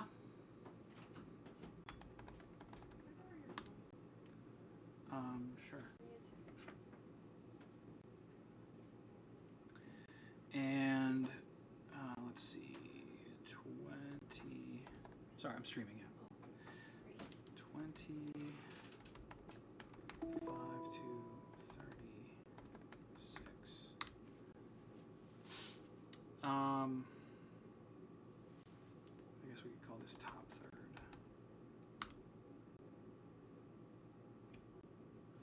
This could be top half, or 19 to 36. Just trying to think of other things people might say here. We could say 1 to 18.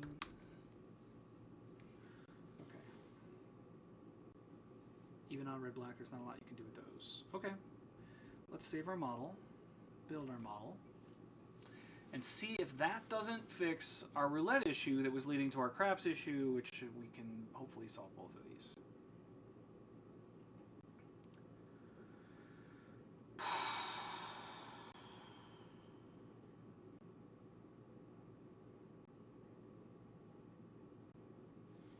Getting a bit of a headache this morning. It's not turning out to be an awesome Monday. I want it to be an awesome Monday. I want my back to not hurt. I would like a lot of things.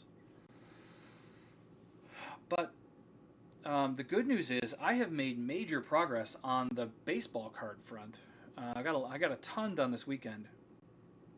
In fact, I can show you guys this. This is my summary. I've logged 13,410 cards, and I don't even think that's right because my count seems to be a little off. But it's saying that the total value of all those cards is somewhere around $7,700. Again, that's a made-up number. I have to find somebody that would be willing to pay that amount. But every one of these cards has been hand-entered in here. It just goes on and on and on. The green ones are ones that I've put in plastic because they have some value or some really good player. But it just goes on and on and on and on. I do have the Beckett app, W. Georgia. That's actually where I'm pulling these numbers from.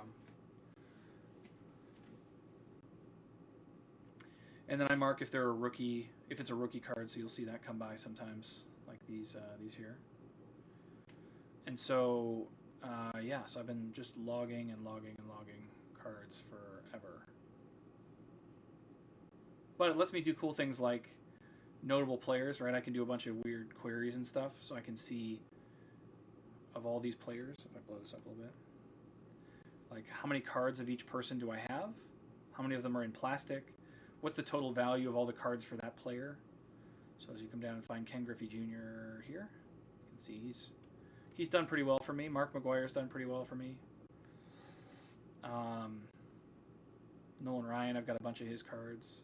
But this is like a manual list, but this is dynamic. So this actually looks at every team that I've ever entered into the database, and then it shows me the value of like how many cards for that team do you have? Unique cards, how many total cards, because I have duplicates of some. And then what's the low and high value for those things, right? So lots and lots of cool stuff. But this is all the teams. So like I have a bunch of Olympic team cards. That's Team USA. There's some cards that have multiple players on them. I'm just marking them as multiple. The commissioner of baseball, A. Bartlett Giamatti, died, and they made a card for him, so he's MLB. I guess that's his team. And then I have a bunch of cards that are checklists, and so they're on the team checklist. But that's this is a dynamic list, so it looks automatically in the full card list. I just use this little query right here, sort unique full card list, and it just gives me all the unique values, and then all these queries are built off of the values that show up there. I also have a list of all of the players. This is pretty cool. This is dynamic too. But this is a list of every player that I have a card for at all. It also creates this nice list for all the teams they've played on for me, based on the card they have and whatever. I probably need to extend my queries down here because as I add more cards, I add more. It automatically adds more rows, but doesn't extend this thing.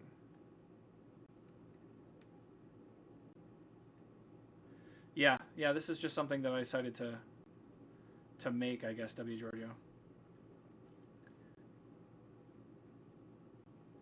There we go.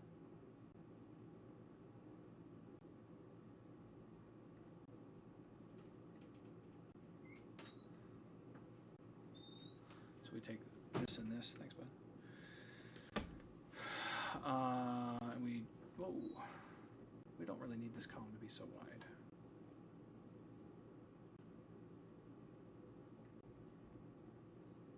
Take this all the way down to here, or to here if you'll let me. There you go. So these are empty rows. I didn't need to do these, but yeah, you can see that. Like as I'm going through this, I'm like, oh, you know what would be cool to do is see all the players, and so this is really simple. I mean, to build this entire table, W. Giorgio, it's not like I had to manually create this, but if I go to the very top, I'll show you how this spreadsheet works. I thought about doing this in Airtable, but it didn't give me the ability to do a couple of things that I wanted. So in this row right here, it's the same idea, right? Sort all the unique values from my full card list sheet, which is the raw data of all the cards. And then every one of these columns is just add up all of the cards from full card list where the name of the player matches the name that's in this row. And then I do the same thing for all of these, right? So it just goes on and on and on. And then this was a little more complicated. I had to join some stuff together based on filtering down the unique set of values for the teams, for the players that only the teams that player had been on. So that gets kind of lengthy. But it was kind of fun to figure out some of these queries and stuff, and to find, there's a guy named Jeff Robinson maybe. I feel bad for this guy. Yeah, Jeff Robinson. Look at this. I don't know how many years this guy played, but of the cards I have for him, he's on 6 different teams. These guys have to move every time they get traded. And he played on 6 different teams in the short span of time that I have cards for. So I feel like he got traded almost every year. Hopefully he didn't have like a family and kids and stuff that he had to upend, but yeah, that guy is he has the most teams that he's played for in my list. I don't know, I love data, so it's kind of interesting to be able to play with all this. Anyway, that's not what we were doing. We were coming back here to our data to make sure those look good, and then we were building our model, which should be more than certainly built by now. I still have no conflicts, which is really good. So now if I try to place a bet on roulette, bet 10 on column 2. There was a problem with the requested skills. Okay, how about if we start the skill? Welcome to the Chatsino. You currently have 1,598. There was a problem with the requested skills response. That's a big error. That's like a big angry, like...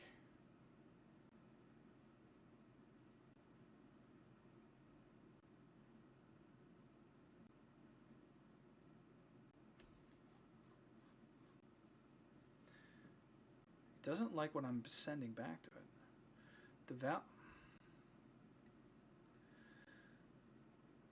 The position you indicated is invalid.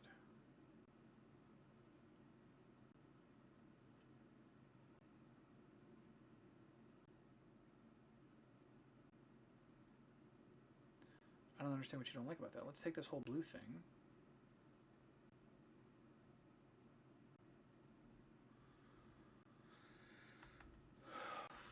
And jump it over here to manual JSON.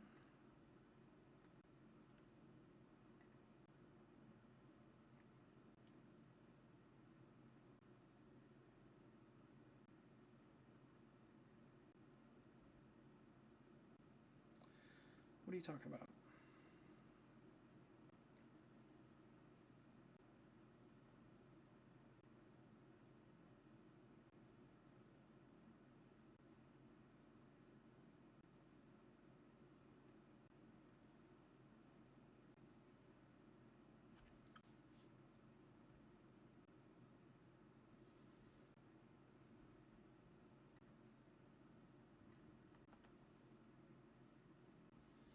Could have just been that I didn't save that file. Let's see. Roll. Start roulette intent. Let's see if this doesn't solve that.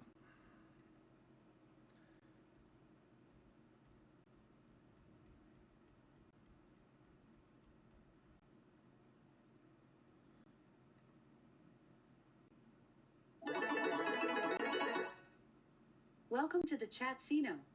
You currently have 1,601 coins available. There was a problem with the requested skills response.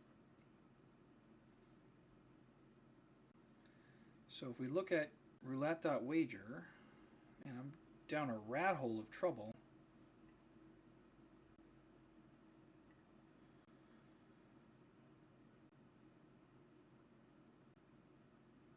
What it's returning is proper. Well, not proper. It shouldn't be telling me that's an invalid position. But that means that it thinks it's an invalid position. So, user wager position. So let's go look at Start roulette.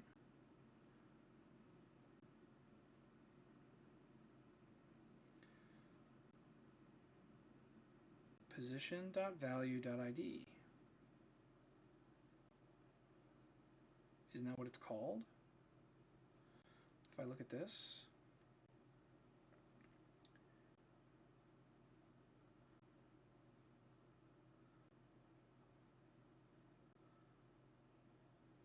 value.id, that's what I want. Position. Oh, okay. No, I'm calling a roulette position. So position 0.value.id, that should work. Here I am out of time and I've got two big things I want to fix yet. Let's see.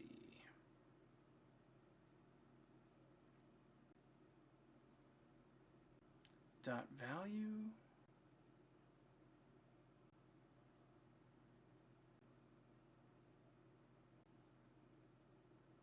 Dot ID.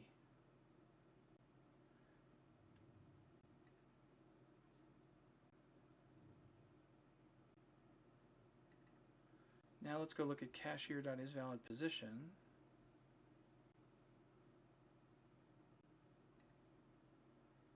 For roulette.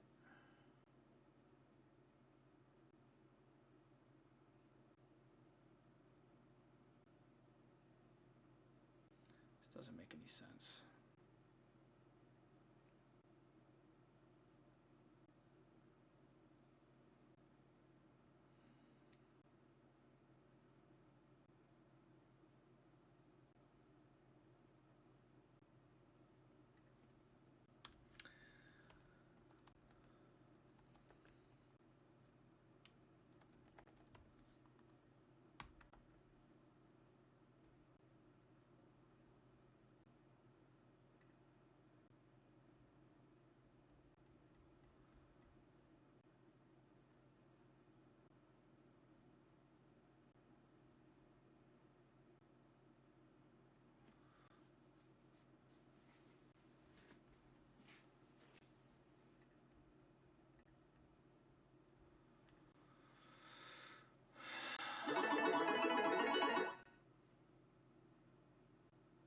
There was a problem with the requested skills response.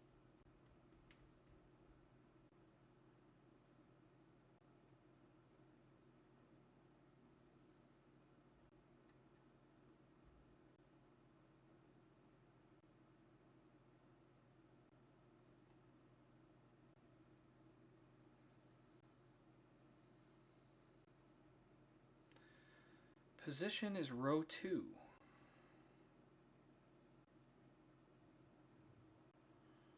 Because it's not row 2, it's col 2, isn't it?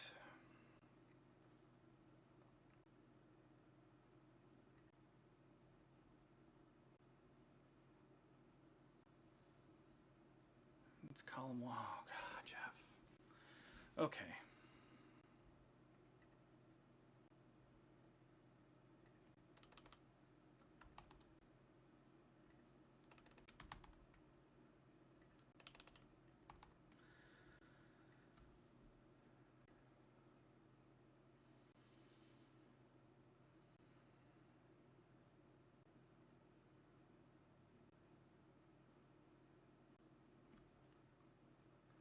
We still have an issue because it's passing back something that's not working, but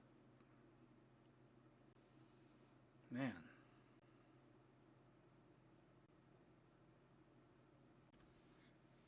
I'd really like to get roulette working again. That would be super nice.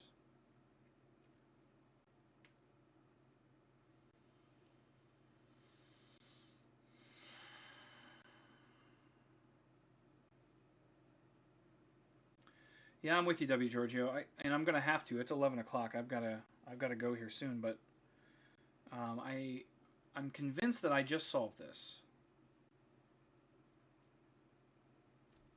Just waiting for my build to finish. I'm not gonna get that alert. Okay, so open the casino. Bet 10 on red should work, right? You wagered 10 coins on red. What would you like to do next? Like the You bet can 10 place on an up. column 2, please. You wagered 10 coins on call That was it, underscore okay. 2. What would you like to do next? You can place another bet, or you can say spin the wheel when you're ready.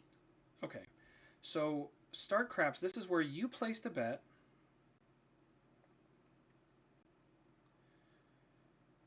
Not start craps, start roulette. You placed a bet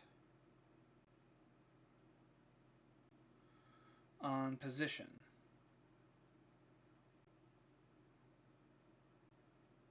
I still have the issue of resolving out these names.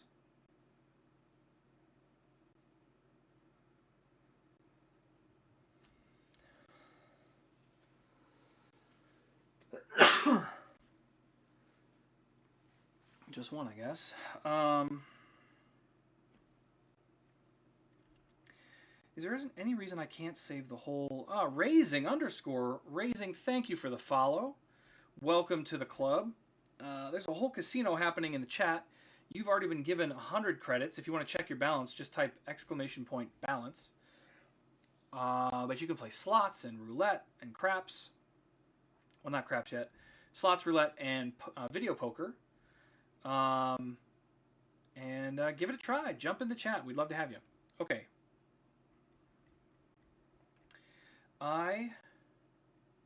There you go. The other cool thing, Raising, that you get is every time you post a message, you will get 100 more coin. Or not 100. You'll get 1 more coin. So now if you check your balance again, you'll have 101, as an example. But you can say things like !poker and then space 5. And it'll bet 5 on a game of video poker for you. Or you can say !slots space 5, and it'll give you here, I'll do it myself.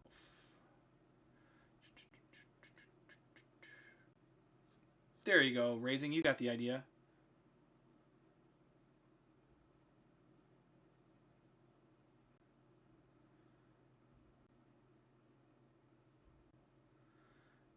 Goodbye.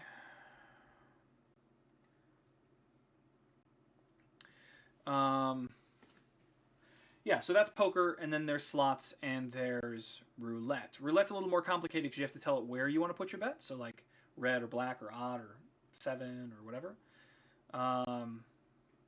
But that should do that for you. So now I need to decide when I place a wager. If we look at our data for wagers, right now I'm saving this position. I feel like what I should do instead is save the whole object, just not just the name.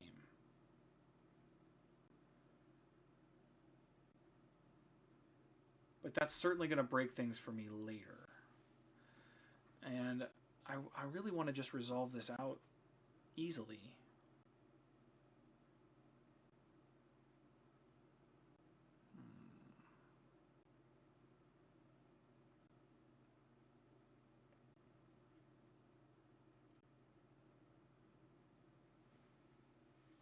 How can we do this? Okay, so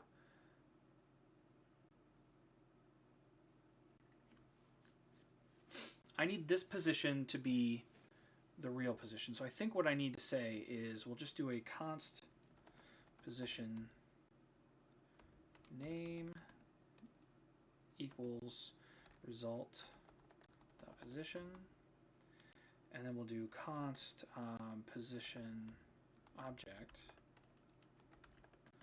equals eval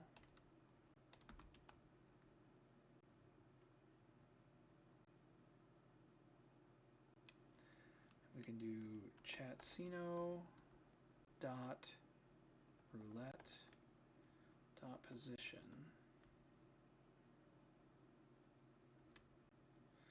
and then this will be position name.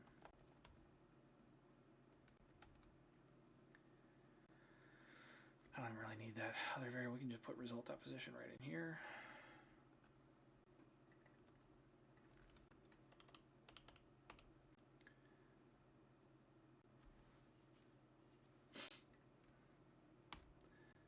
And then what I should be able to do here is say position object.name. And is that actually what I want? This position is the roulette one, and I want symbol. Let's do symbol.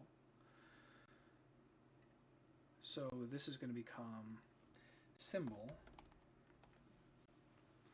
Let's see what our bets sound like now when we say bet 10 on column 3 or whatever.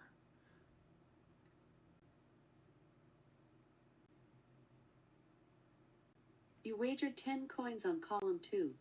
What would you like to do next? Cool. You can place another bet, or you can say spin the wheel when you're ready.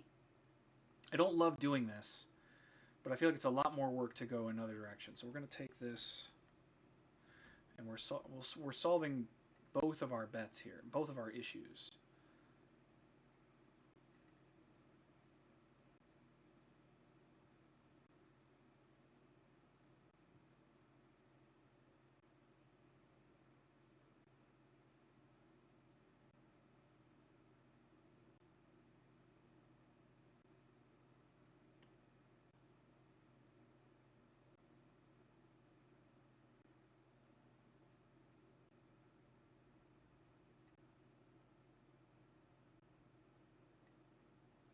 I don't even think I needed to do this here. Result dot position dot symbol,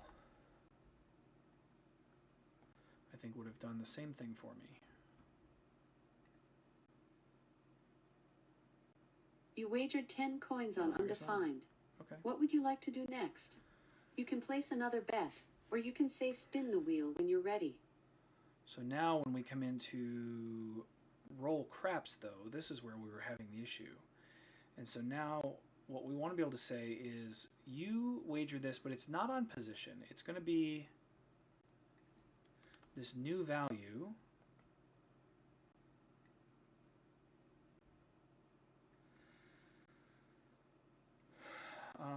That gets cut. This goes here.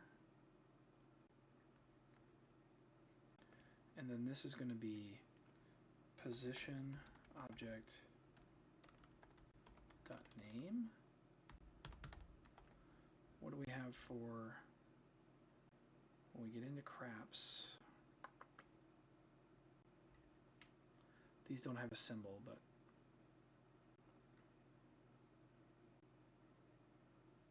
yeah, I think that'll work. You bet 5 on Big 8 or the field or whatever.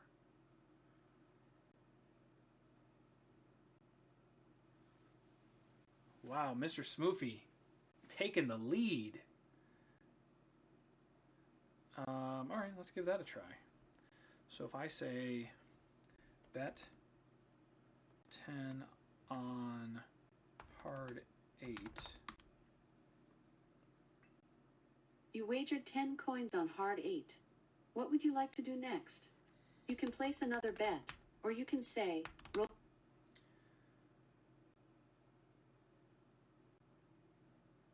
That's not good.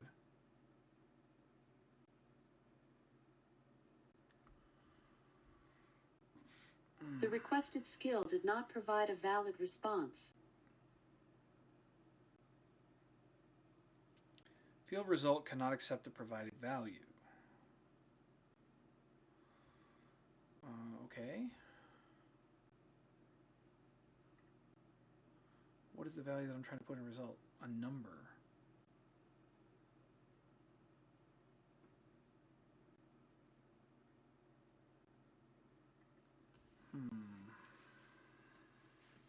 I can't put a number in there.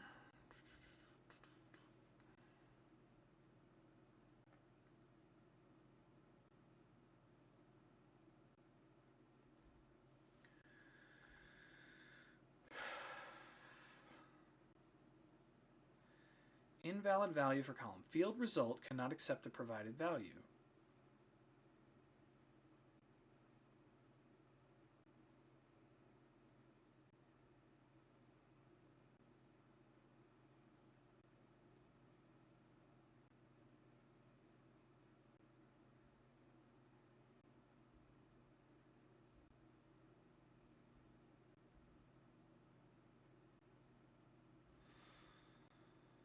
Okay, what if I do...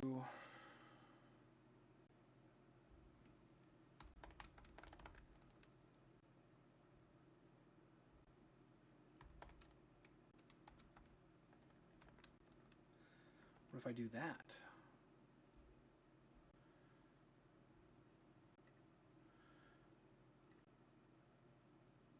I rolled a 6-sided die. Welcome to the Chatsino. You currently have 1,565 coins available. You have played slots 57% of...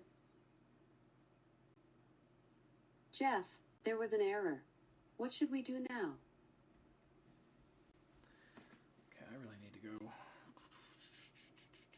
Cannot read property name of undefined. Oh, I know why. Because I didn't change this to craps. Does that mean it actually updated my records? Because I don't believe it did. No, it's still not actually updating my records. Well, because none of them lost. Game, what was the roll? The roll was 5. We haven't rolled a 7 yet. That's pretty good. All right, let's try this one more time. Roll the dices.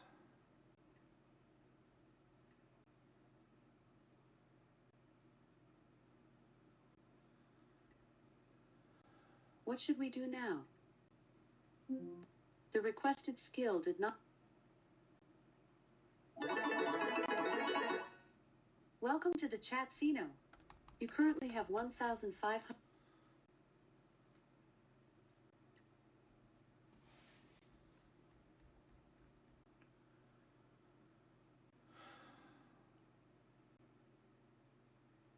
The requested skill did not provide a valid response.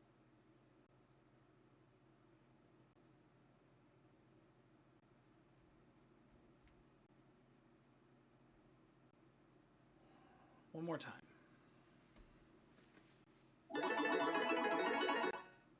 Welcome to the Chatsino.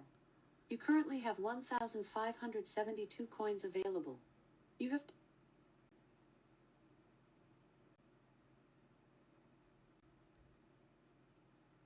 Field result cannot accept the provided value. I don't understand. The requested skill did not provide a valid response.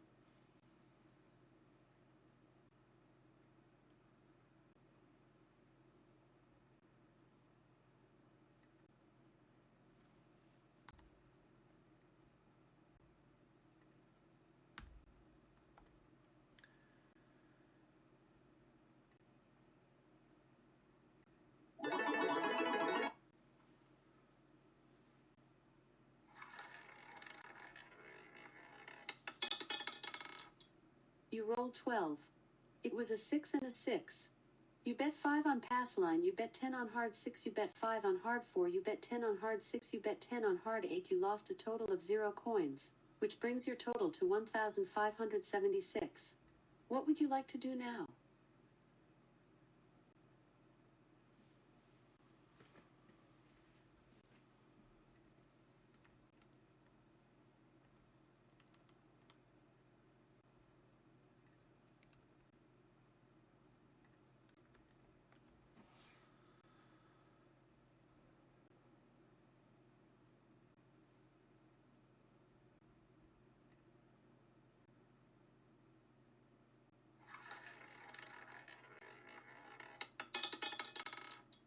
You rolled 4. It was a 3 and a 1. You bet 5 on hard 4 and lost. You lost a total of 5 coins, which brings your total to 1,577. What would you like to do now? So my hard 4 wager should be completed. And it's marked as lose. Awesome.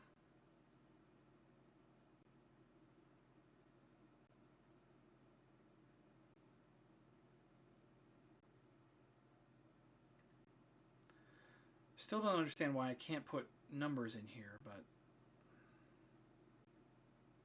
we're getting closer. What did you say to me? You bet 5 on hard 4 and lost. You lost a total of 5 coins, which brings your total to 1577. So I think this is all working. I just have to figure out how to save that amount because I don't know how much they won.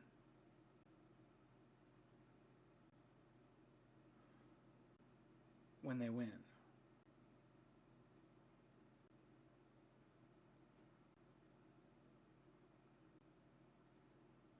All right.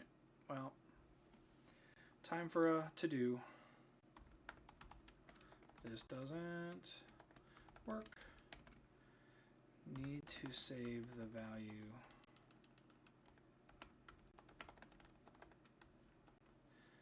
All right. Let's kick some GitHub.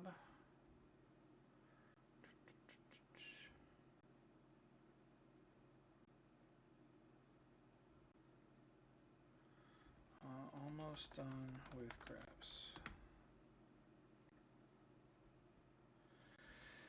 Okay, pushing to GitHub. All the changes we made today are there. I really thought this was going to be easier today, but we made some major improvements to not only craps but also roulette.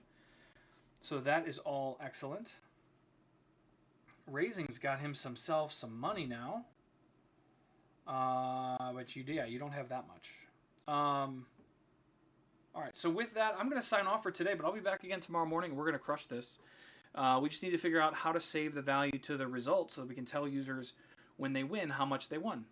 But otherwise, Craps is ready to go. I think we're feeling pretty good about this. Thank you guys all for being here. Thank you for playing in the casino. Thank you for joining us, Raising. I'm glad you're here. And hopefully we will see you tomorrow morning, 9 a.m. Eastern Time.